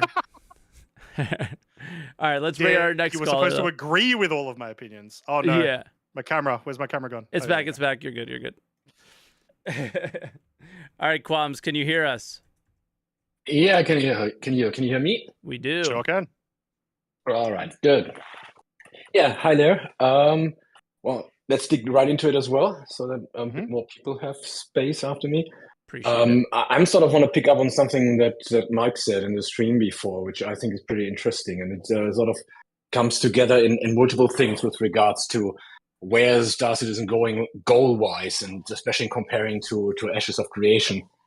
I'm not in Wave 1, but a friend of mine is, so I had a chance to play around yesterday on his rig a little bit because I was visiting him, and I really stumbled about something, and it's and I like the MFDs. Honestly, the MFDs are good. Most of them are okay. I mean, the design is good. They have ample amount of shortcuts, keyboard shortcuts, or commands that you can go through. I think they're actually an improvement compared to the old one. Yeah, for sure. Which I think most people think that at least the MFDs are an improvement. Yeah, exactly. At least the MFDs there is where you jump in. I don't know.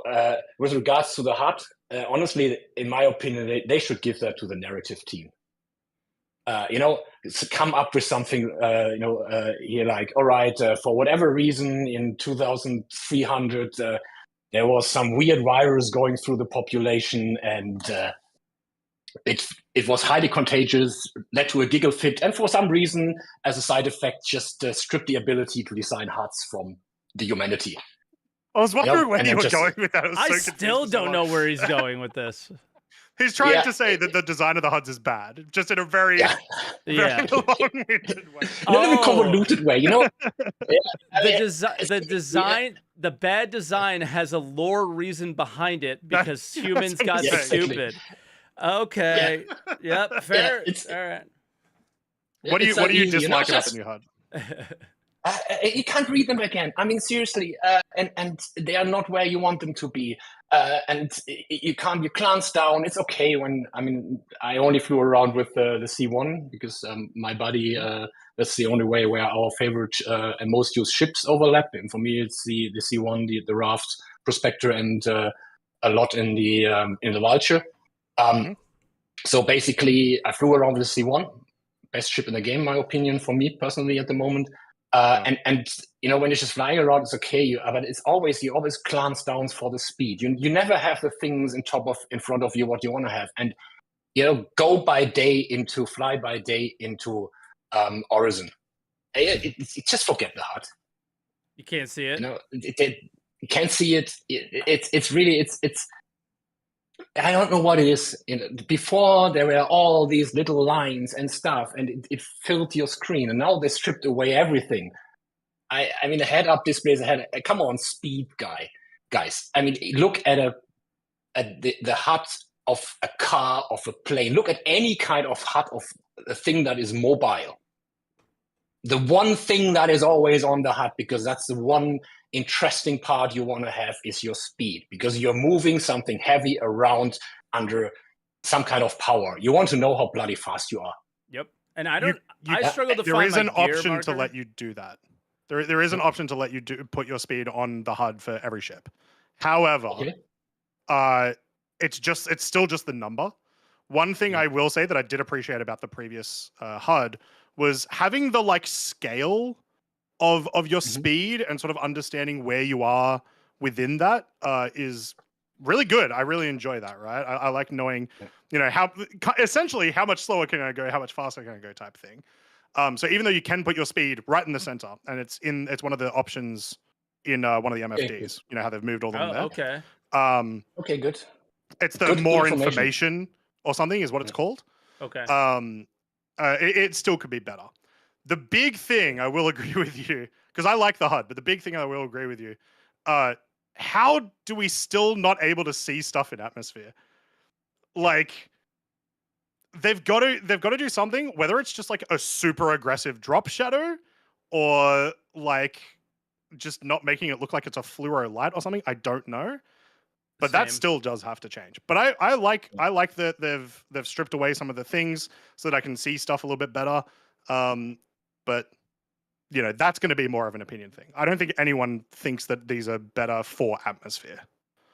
Yeah, I mean that's interesting. But and now I know after the hard crumble, the other thing where I really got like, man, what is that with the triggers?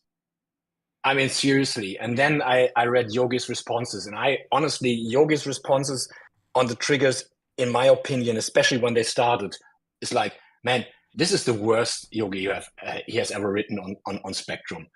And that is now where the Ashes of Creation stuff comes in, because Mike said it on his stream. He said, look, those guys, they have a goal, they have clearly outlined what they want to go, and they start to churn away on that goal. And sometimes it deviates a little bit and pushes out, but not far. Once a month, you get the information where they go along. Big point here is it can still be, we have no idea what it is, because before there is a beta out, the next alpha test out, it can still be just pretty graphic. So I'm not going to that one. It's just on the way thing, where when you look at Star Citizen, I have the feeling they are just bloody all over the place.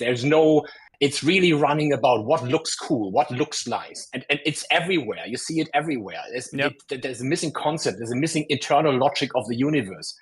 And not just Mike, what you got, both of you, talked about, or was it Mike? I forgot. About the size of the spaceports. I mean, seriously, we have a planet like Arcorp, and they talk about this is the interstellar spaceport, and it's basically a backwater-sized thingy. And along from realism, you have multi-billions people on a planet, and this is the major in and outlet. It's just too small.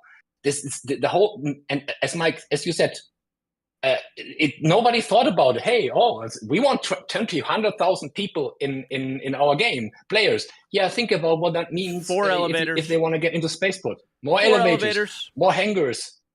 Yeah. More ASAP terminals, more hangars. Yeah. Or less ASAP terminals, because it's going to look ridiculous, and just make some concessions on the insane realism. I'm not asking you to make concessions on things like this, like where you're flying around on a planet and the planet looks like a planet. I'm not saying that. I'm saying make concessions on the little small areas that really, really, really, really, really bottleneck the game, and that is one of them. That's all. Yeah, but it reflects in other ththings as well. Look at the whole point with now they want to get atmosphere in it. In the flight spaceships. Yeah. In spaceships, Yeah. I think honestly, people are going to struggle with that. I think people are going to struggle with that. You know why they want to struggle? Is I like the idea in principle, because I mean that's part of the space cool thingy. But nobody thought about this going to happen when they designed the bloody space. Our spaceships. There is no concept. Half of the ships nobody thought about. Hey, at some point I need to evacuate my room and go out. This is it's the newer ones are getting better, but this is just the amount of backlog in the design. I don't know if I agree with that one as much. Almost all multi-crew ships, the oldest that I can think of is like the Freelancer, but there's probably older ones. The whole ship is designed in compartments that can be locked off, right? Is that them not thinking of exactly what you're saying? I'm just the opinion you're wrong about that one. But why am I wrong? Because like I said, the Freelancer has the cargo compartment that's locked off. There's that little walking compartment that's locked off. The sleeping compartment locked off. The cockpit locked off. All of those are doors that can be, theoretically. But you always have if you have to pay attention to that, it's like the same level of tedium that is riding 45 elevators to get to your ship, kind of thing. I think is what most people's arguments would be. Yeah, maybe Mike, you summarize it a little better. Yeah, like in normal sci-fi, like Star Wars sci-fi or Star Trek, bro, they just got these holographic barriers that keep everything in, and I could just go right through it, and it's no problem. So it's like it's just one of those things where I'm very curious to see how the community handles it, and I might just exactly for that, no airlocks. You look at something like the raft. You can easily build some airlock thing around that you not accidentally. Somebody opens the outer door and half of the ship gets or you suddenly split yourself off, or you have look at the Zeus. You go in via the ladder, and the middle part is... You're always going to have that problem because players are stupid. So that's not that's not a thing that you can really design around, other than just not having the mechanic in it all. Right? I'm just going to say this. Okay, invest in OxyPens.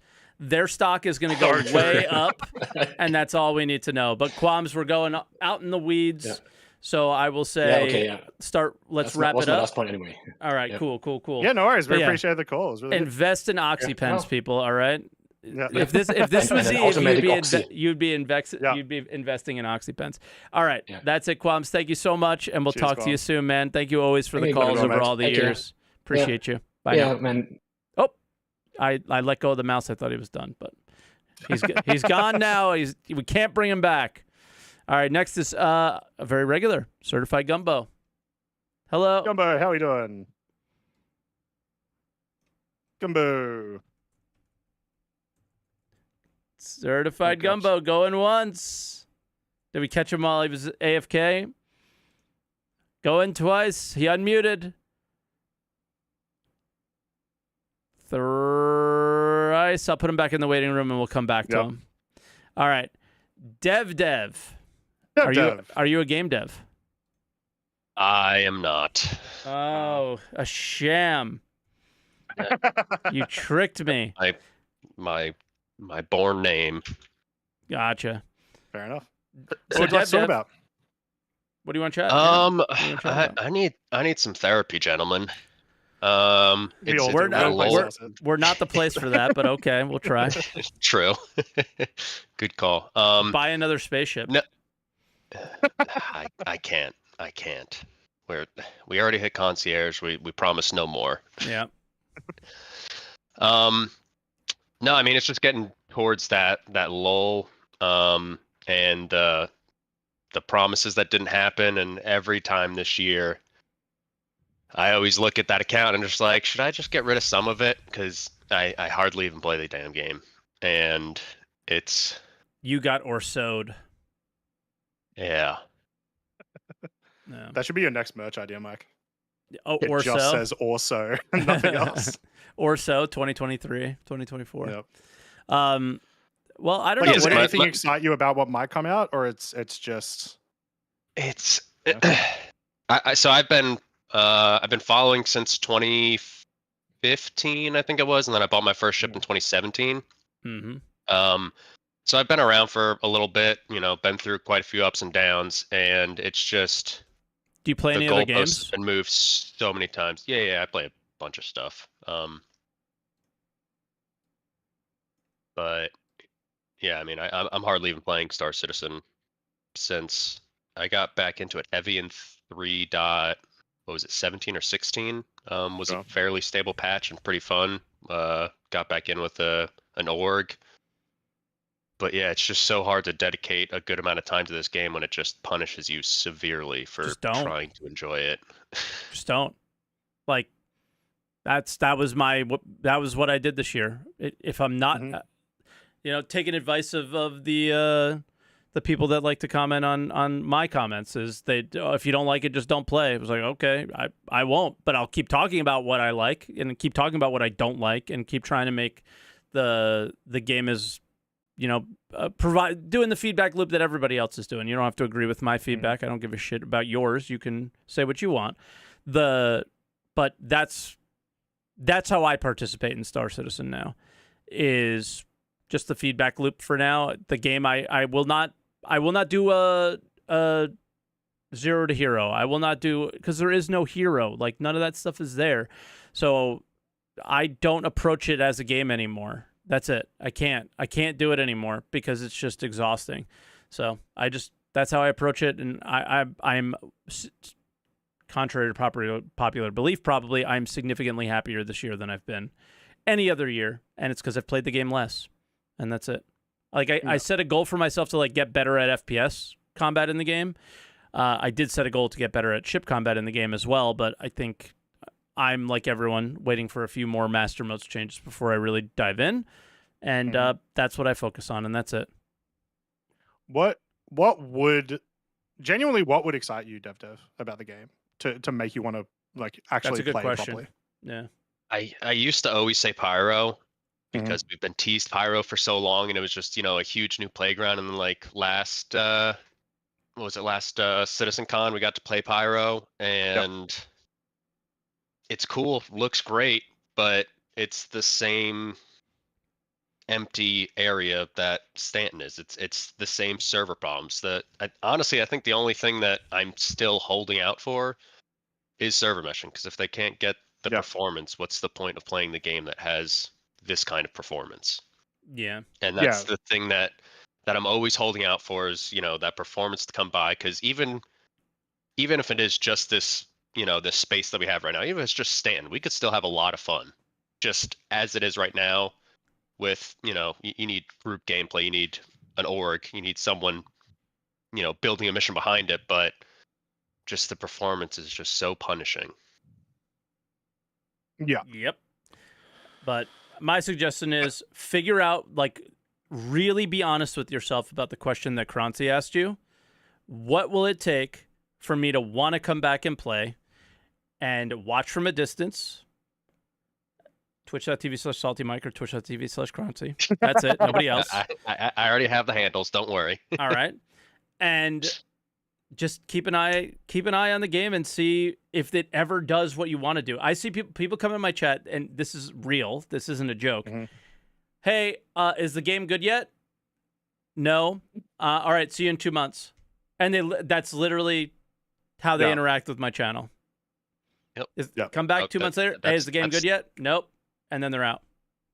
That's what I've been doing since like 2017. I've been following your channel. Yep. Because you're normally keep doing it. You'll call them on their bullshit. Yeah, but I will say it doesn't change much. They still have to do it. You know, the game is still the game. What I say doesn't matter. A lot of people seem to think it matters a lot, but it doesn't. They're going to do what they're going to do for the reasons that they're doing it, which has nothing to do with me. Right? I will say as well, there's a lot of pockets of patches or like events every now and then that do make Star Citizen like crazy fun for a week or two. Yes. The one and like I do think those are worth coming in for. But then, like you said, you may not be enjoying it, so you just do that event and then stop. How good was Overdrive? Stuff, Overdrive was a fun couple weeks. Overdrive was dope. So words didn't make sense. But Overdrive? Yeah, it was good. I did.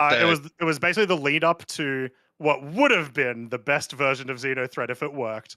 Yeah, but Overdrive was fun. It was just like some lead up missions. Get the token or whatever for the.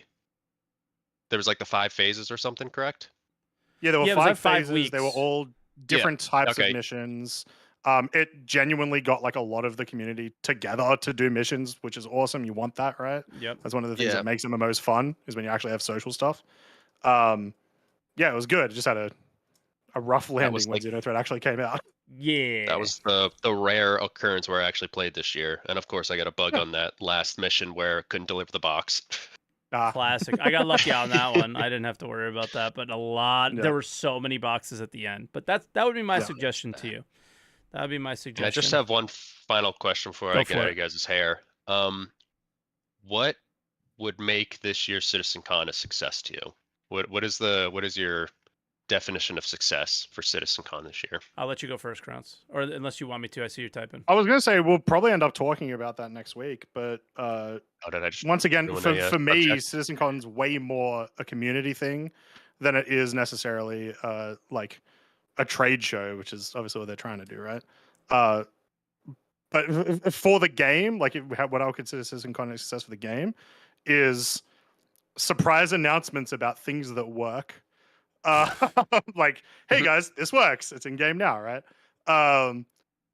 Or like talking about how they want the economy to be. Like give me your concept for the economy. Show me what you did in the last 10 months with homesteads, and if that concept looks good, that's cool. Show me Squadron working and it looking fun and good. Those are like the big things. Really, like I said, though, it's more a community event for me. So it'll be a success if I get to meet my friends and have a good time. Yeah. I mean, like, yeah, the definition of success is going to be different for everybody, right? Like mine, I don't think the day of, the week of, the month of CitizenCon or the month after will be able to feel its success. Its success will come by the time the next CitizenCon comes around. How much progress have they made? Not maybe on the stuff that they show at CitizenCon, but just in general, right? And because CitizenCon's like a hype event. It's a community event, it's a hype thing, and I've never gone into a CitizenCon less hyped because of what they did last year or this year that we're in now, where I never had been so hyped, and the letdown was just massive.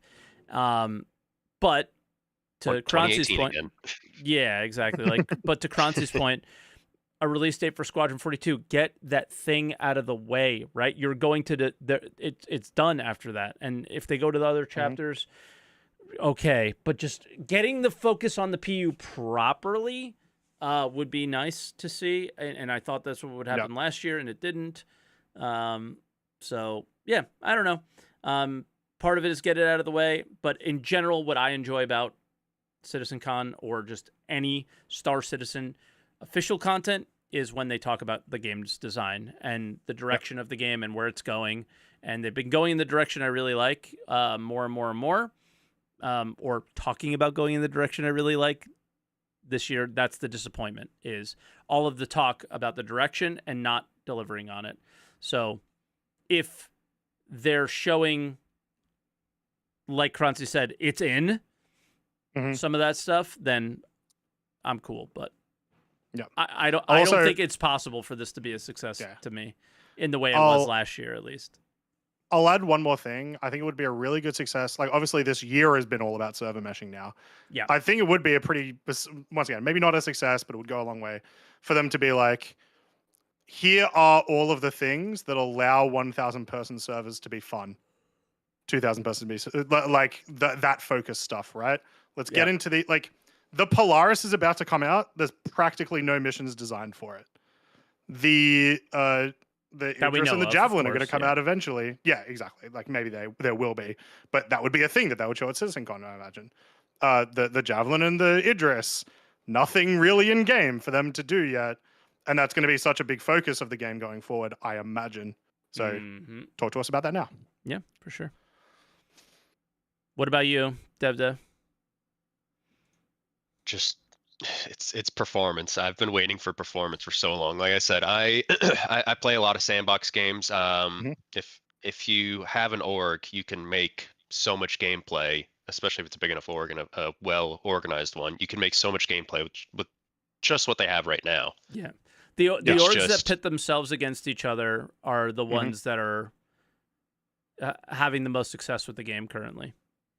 Yeah, and that's one of the things I used to do, and we used to have so much fun. But it's just when you get everything set up, and for no reason the ship blows up, or the server crashes, have people DC, people falling through elevators. I just fell through the ship. It just makes it so hard to actually enjoy the game when you just randomly punished for it. Yeah, for sure. But so all right, yeah, that's all I've been looking for the past few years. I would say it's just performance. Yeah, I mean, and I will say that the server meshing tests feel promising from that standpoint. So fingers crossed there, Dev.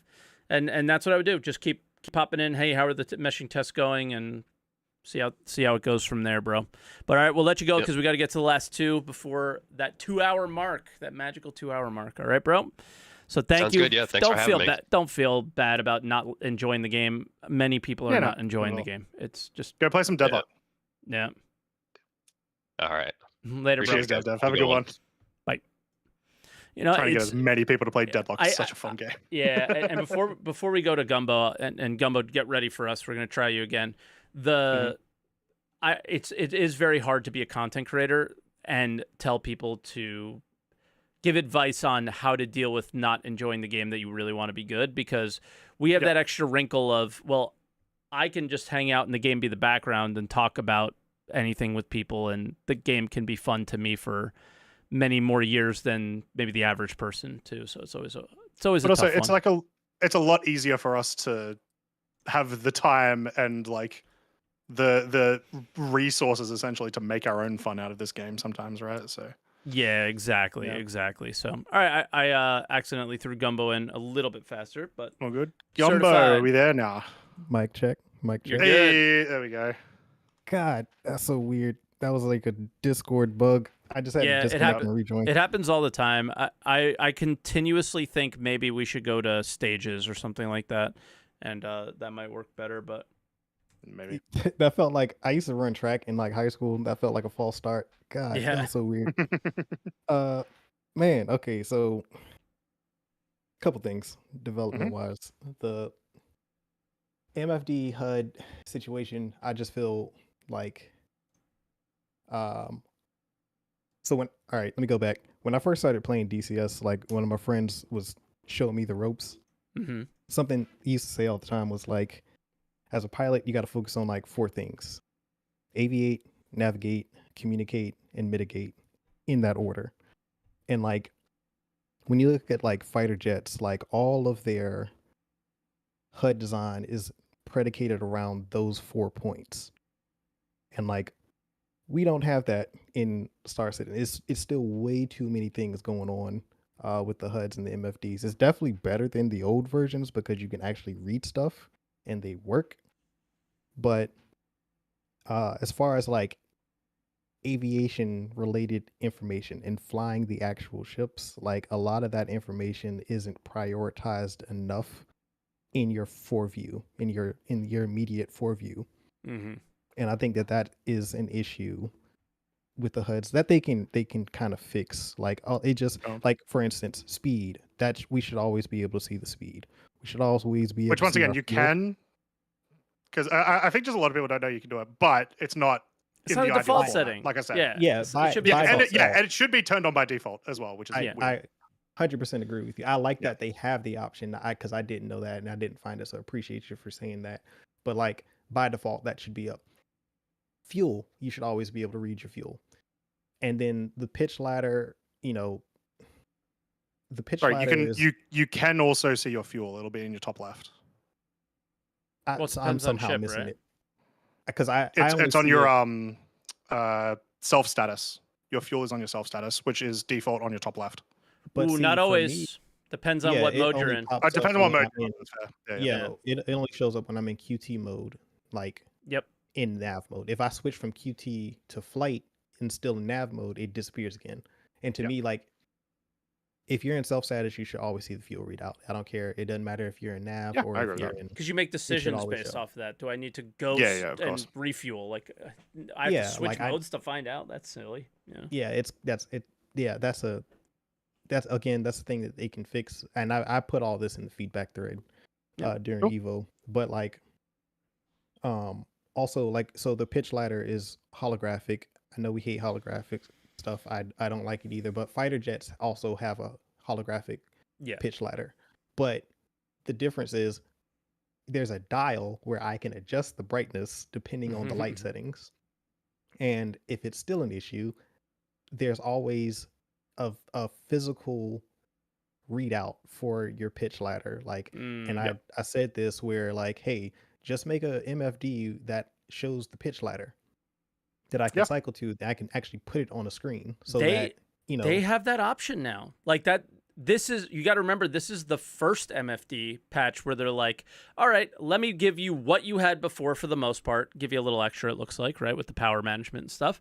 But that is great feedback for them, is now they have the amount of MFDs that we should be able to choose from theoretically doesn't have an end, right? So I think that's really good feedback where, just put it on an MFD and I can make that choice myself. Give me a stocks feed on one of my MFDs. I'll use that all day just to watch money go through. Yeah, right? or a cargo managing MFD or whatever, Yeah. Something like that. I will say, you mentioned there, like, you can, I don't know if you said contrast, but like you can mess around with like the colors and stuff. to make it easier to see. Yep. Yeah. Like please, please do that. Because I hope that with the building blocks they can add the functionality for us to choose which color we want, because like there's a reason why like it's a neon greenish HUD element in fighter jets, because it's a contrast against the natural colors of the environment. Like it doesn't matter where you are, it's going to be visible because they chose that color for a reason. World of that color, right? So like, you know, that's it looks beautiful, but you know, this looks is where aren't everything.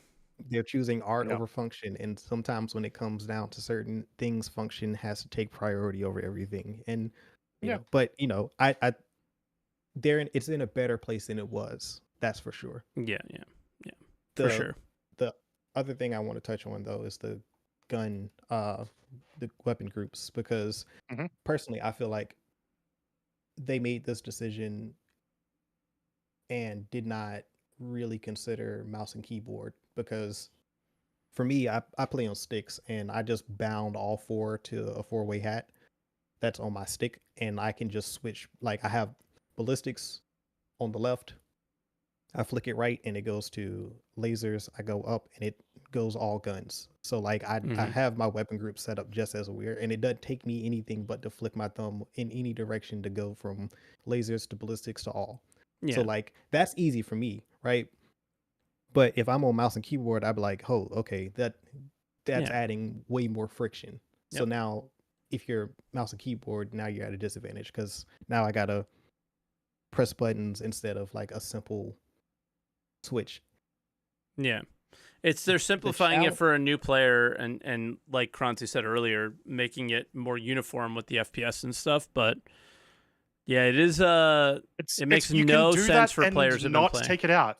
Like exactly. Well, it's a good mechanic, but there's nothing in that that's stopping that from letting you do the other thing. I just don't know why it was removed. Yeah, very odd. I agree with you too that it should be an option that should not have been removed. But now that I think about it, like in how they have the group set up, you would actually have to bind your second button to a particular group.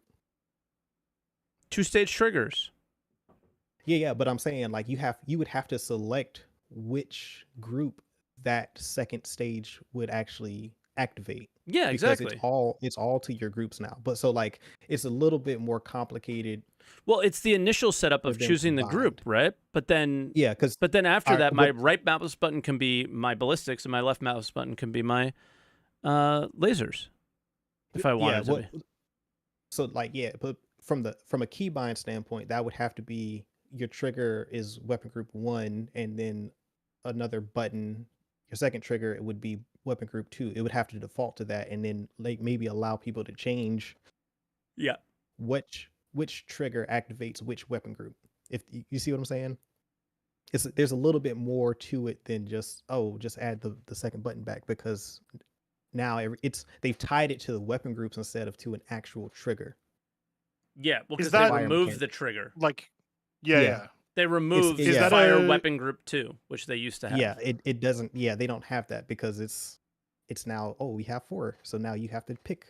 I was gonna say, would it theoretically also though allow you to do 4 weapon groups at the same time? So it'd be like more complex, but it does give you more choices. Like, I will put all 4 of my weapons on a different weapon group. This button shoots this one button shoots this one, this one shoots this one. One button does fire all. Like, that still should just be a thing. A fire all button. I got you. Yeah, like a literal fire all weapons button. But then you could like mess around with it a bit more. So okay, that would make sense just to have a fire all key. Yeah. Like I think that should defaults to just it overrides the weapon groups. Like it's just fire everything basically. Yeah, just yeet them. Go get them. Yeah, like okay, but yeah, outside of that, like, I think that's I had also put that feedback in into the threads too. Yeah. And then I guess my last point is like make it quick though, please. The speed. We hit the number. So this our speed of development conversation is weird because like the point of the year that we're in, like do we know whether or not this is like an actual pace that they're moving at, or is this just Citcon and 4.0 crunch at the end of the year? Like, are they? Well, yeah, this once we happens get every past year. Citcon and once we get past 4.0, are they going to go back to what they were doing before and slow down and like not be at this pace, or is it like, hey, this is just how we're going to move forward developing the game? Because if this is the pace that we're going to be moving at till we get to 1.0, I think it's great. But I'm just not sold on that idea that we aren't just in a crunch. Like, I think we're just crunching right now. Until the end of the year definitely always are. is. Yeah, end until of they the prove year that every they year always is. So I think that's exactly what will happen is it will slow down. It's just the question of, once again, will those patches that we get next year, will they be multiple 323s worth of content? Or is it going to be all these like .x patches that we're experiencing right now? Don't know. Or something entirely different, or what? Yeah. You know, who also, knows? I mean, and then of course, Squadron is a factor in that as well, because I think that my conspiracy theory is that the what did they say, polish phase was a They little said they bit were more content complete, and then feature complete or whatever. content complete. Content complete. Whatever. So there's still a lot to do, but like significantly less than before. And I think they underestimated how much work they actually still had to do on Squadron, and I don't think the devs actually moved over to the PU ever at any point during this year full time. I think they realized. Sure. I was gonna say they provably did because their features came into the patch, but I get what you're saying. Had to go like immediately like new features or whatever. Probably not.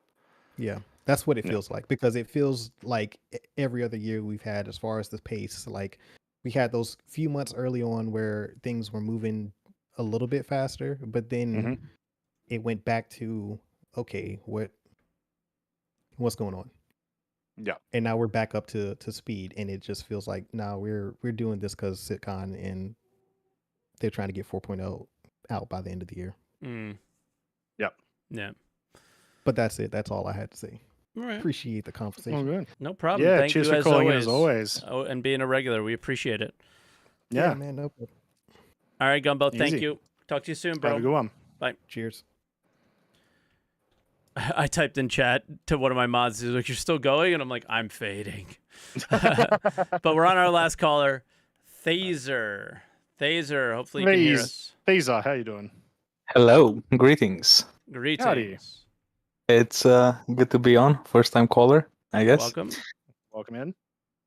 Thank you. Right, I want to discuss about the fact that we have no org infrastructure whatsoever in the game. I agree. Yep. Should there be a game before the org structure, or should they be happening around the same time? Like, I want it more than anything. Yeah. But I can see why we don't have it. But I also see why you might want to prioritize it. You have a little org tag next to your name in Discord. Seems like it's important to you. Yeah, I'm the leader of an org that I'm not gonna name anyway. So, right, the thing is, right, we don't have the bare minimum of it, and Agreed. I am an avid supporter of the idea that orgs or clans or whatever you want to call them in whatever game are what keep a game alive. Yep. Because you can't base the longevity of your game on solo players forever. They're gonna give you maybe a boost in popularity due to like streams and whatnot, and they're gonna keep it going for a while. But let's be honest, solo players, usually the standard player, will jump onto the brand new thing that pops up, right? Yeah, you're exactly right. Like, people play multiplayer games because they're multiplayer. They want to play with their friends. It gives them additional you get additional goals that aren't specifically related to like game mechanics, right? All that sort of stuff comes from org play. So you're 100% right. Right. And to go on that, I want to touch on another thing regarding Pyro. I wanted to bring this up a few podcasts ago, but I didn't manage to get in. Regarding the asteroid bases, I think that if they only make them space bunkers, that's a big missed opportunity. Okay. You can make those asteroid bases to be fixed locations that orgs can fight over, You can introduce data running on this because you'll have to scan for them, mark them. Orgs or like people in general can trade the locations with other people. You can bring a whole new loop into this, and if they just make them bunkers but on an asteroid, I think that's quite daft. I agree, and I think that's probably what we're gonna get initially. But what do you think about contested zones? I feel like that's what the orgs are gonna. Yeah, that's the much more important like multiplayer mechanic, right? Where the asteroid bases are essentially just new locations for now. And what you said, like, 100%, I would love them to be more in depth, but not just asteroid bases. All locations should have, maybe not all, but a lot of locations should have the kind of gameplay you're talking about. All right. So regarding the contested zones, I'm hopeful for them, but me too. Fingers are so crossed. I don't think they're gonna hold up for long. They're gonna lose their luster after a few weeks. It depends on whatever the reward is. It all depends on the reward. If that reward is worth getting and you can lose it, or it fades, or something where you want to and kind of feel like you have to keep grinding for it, it might last a lot longer than we think. But we'll see. We just got in the PTU components mattering. If we can get a good component from these contested zones, and I have to keep going back there to get more, then it won't die down. You'll go back there every time to get your loot or to buy your loot from someone. I see what you mean, but I also see a big issue with that. Because if from the contestant zones is the only place where you can get like the meta components or whatnot, or the meta armor, or the meta weapons, so on, right? People are only gonna be running that, and all the other components, all the other armor, and so on, they're gonna be useless, right? People are only gonna be unless they are like, if they get destroyed when I get destroyed, the rest of the armor is not useless. There is an investment in me getting a really cheap, crappy module that I don't care about losing. I'm gonna still buy those, right? If I'm just doing whatever, if I don't care about risk. Those ones I would care about losing. And so one, I'm not going to use them all the time because I don't want to get into fights where I'm going to lose them. But two, when I do lose it, cool, now I need to go back. Like the whole loop starts making sense with that. Right, but that's kind of a dry loop in my opinion, right? I think what they're trying to do with the contested zones is create sort of a hybrid micro Tarkov experience to draw in the players who enjoy extraction shooters. If you would ask me, and I'm a bit of an extremist, so pardon me, but as long as I can buy any type of gear in terms of armor and weapons across Stanton and whatnot, and as we saw on Pyro, they sell like railguns and such. The loot I find is not gonna matter much, but if you make gear scarce, as in, sure, you can buy in Stanton the True Def light armor gear and a P4 AR, and that's about it, and ammo for it, then you're gonna make me think, right, I want to do these missions, I want to do these events, I want to do and so on and so on, so maybe I find something cool. Like, part of the reason a lot of people were doing the reclaiming missions when cargo was spawning in them, apart from making a lot of money. Right? No. I mean, when you took reclaimer missions and you could get drugs and all that jazz, and people were making a lot of money. Part of that was, yes, making a lot of money, but it was such a good feeling of opening up a ship to see what is inside of it, right? Absolutely, yeah. To see what you can salvage out of it. So I think they can remake that feeling by making gear scarce, so you can't buy it, right? But if I go into a bunker, I'm gonna be excited about what I'm gonna find there. For example, a bunker or like contested zones. More random loot drop type things. It drove 2023 for me. That content right there. When they removed the snipers and railguns, that's what our org did. No.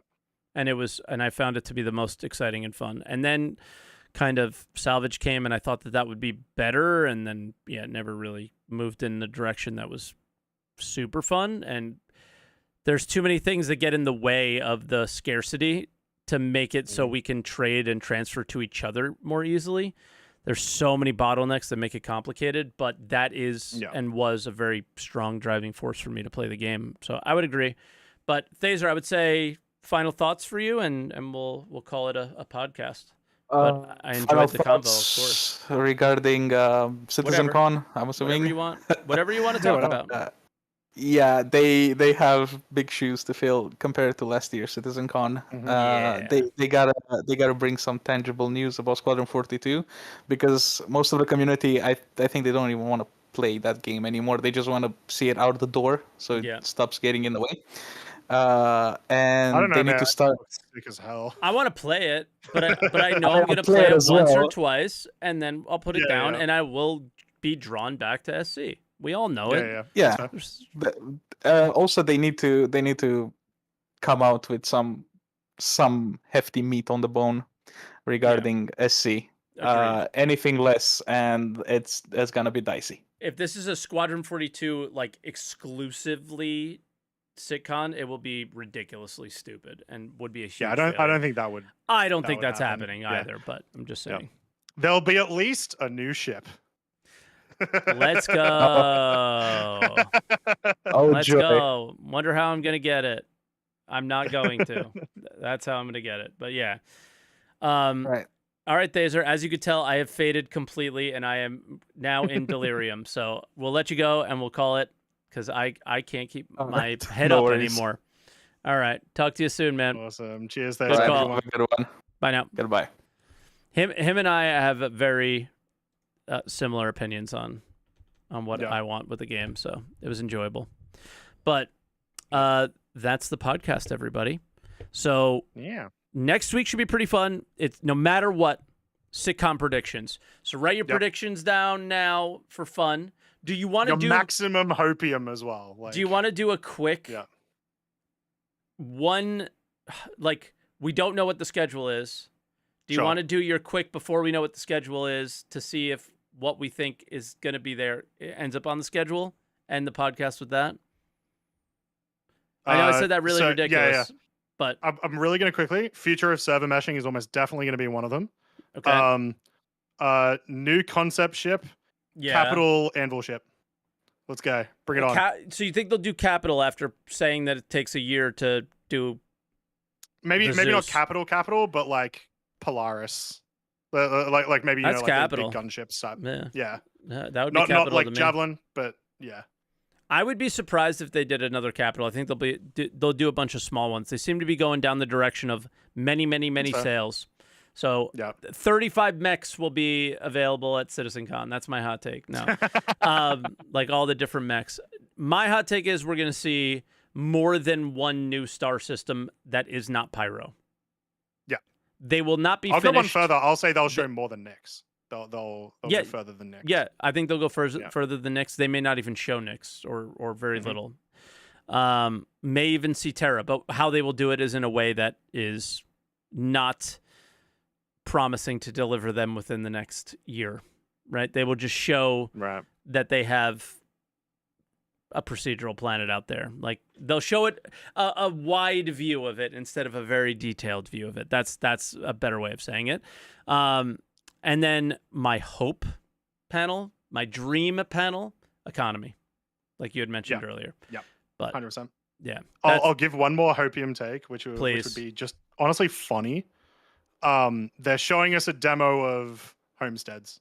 That's some in-game assets. We're walking around. Yep. Well, this planet looks a little bit deserty. That's interesting.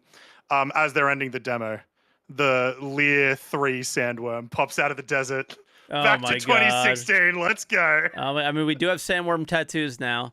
My last hope would be around the base building, crafting, kind of. What are you doing? What are you doing with that? They casually mentioned it last year. You did absolutely nothing with it this year. So, are you going to do anything by the end of the year? Are we going to hear anything about it? Like, what the hell? So, I want to hear more detail on blueprints. I want to hear, are we building space stations? Are we building ships? That would be my copium tank filled for not the year. Well, yeah, for the year. Like I would always point back to it, but I know it's not going to happen. We know they're talking about. We know they're talking about homesteads for sure.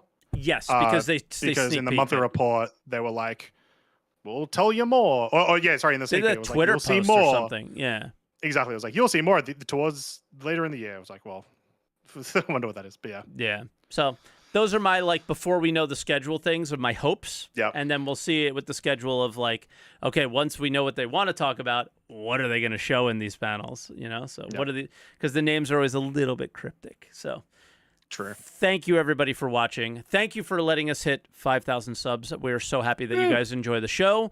And yeah, thank you to everybody who called today. Hit the like button if you guys like the video. You guys are watching on the live stream now. I hear that helps out a lot. Hit that like button. If you are new here, hit the subscribe button on YouTube. Hit the follow button on both myself and Croncy's channels on Twitch. We stream a lot and a lot of Star Citizen.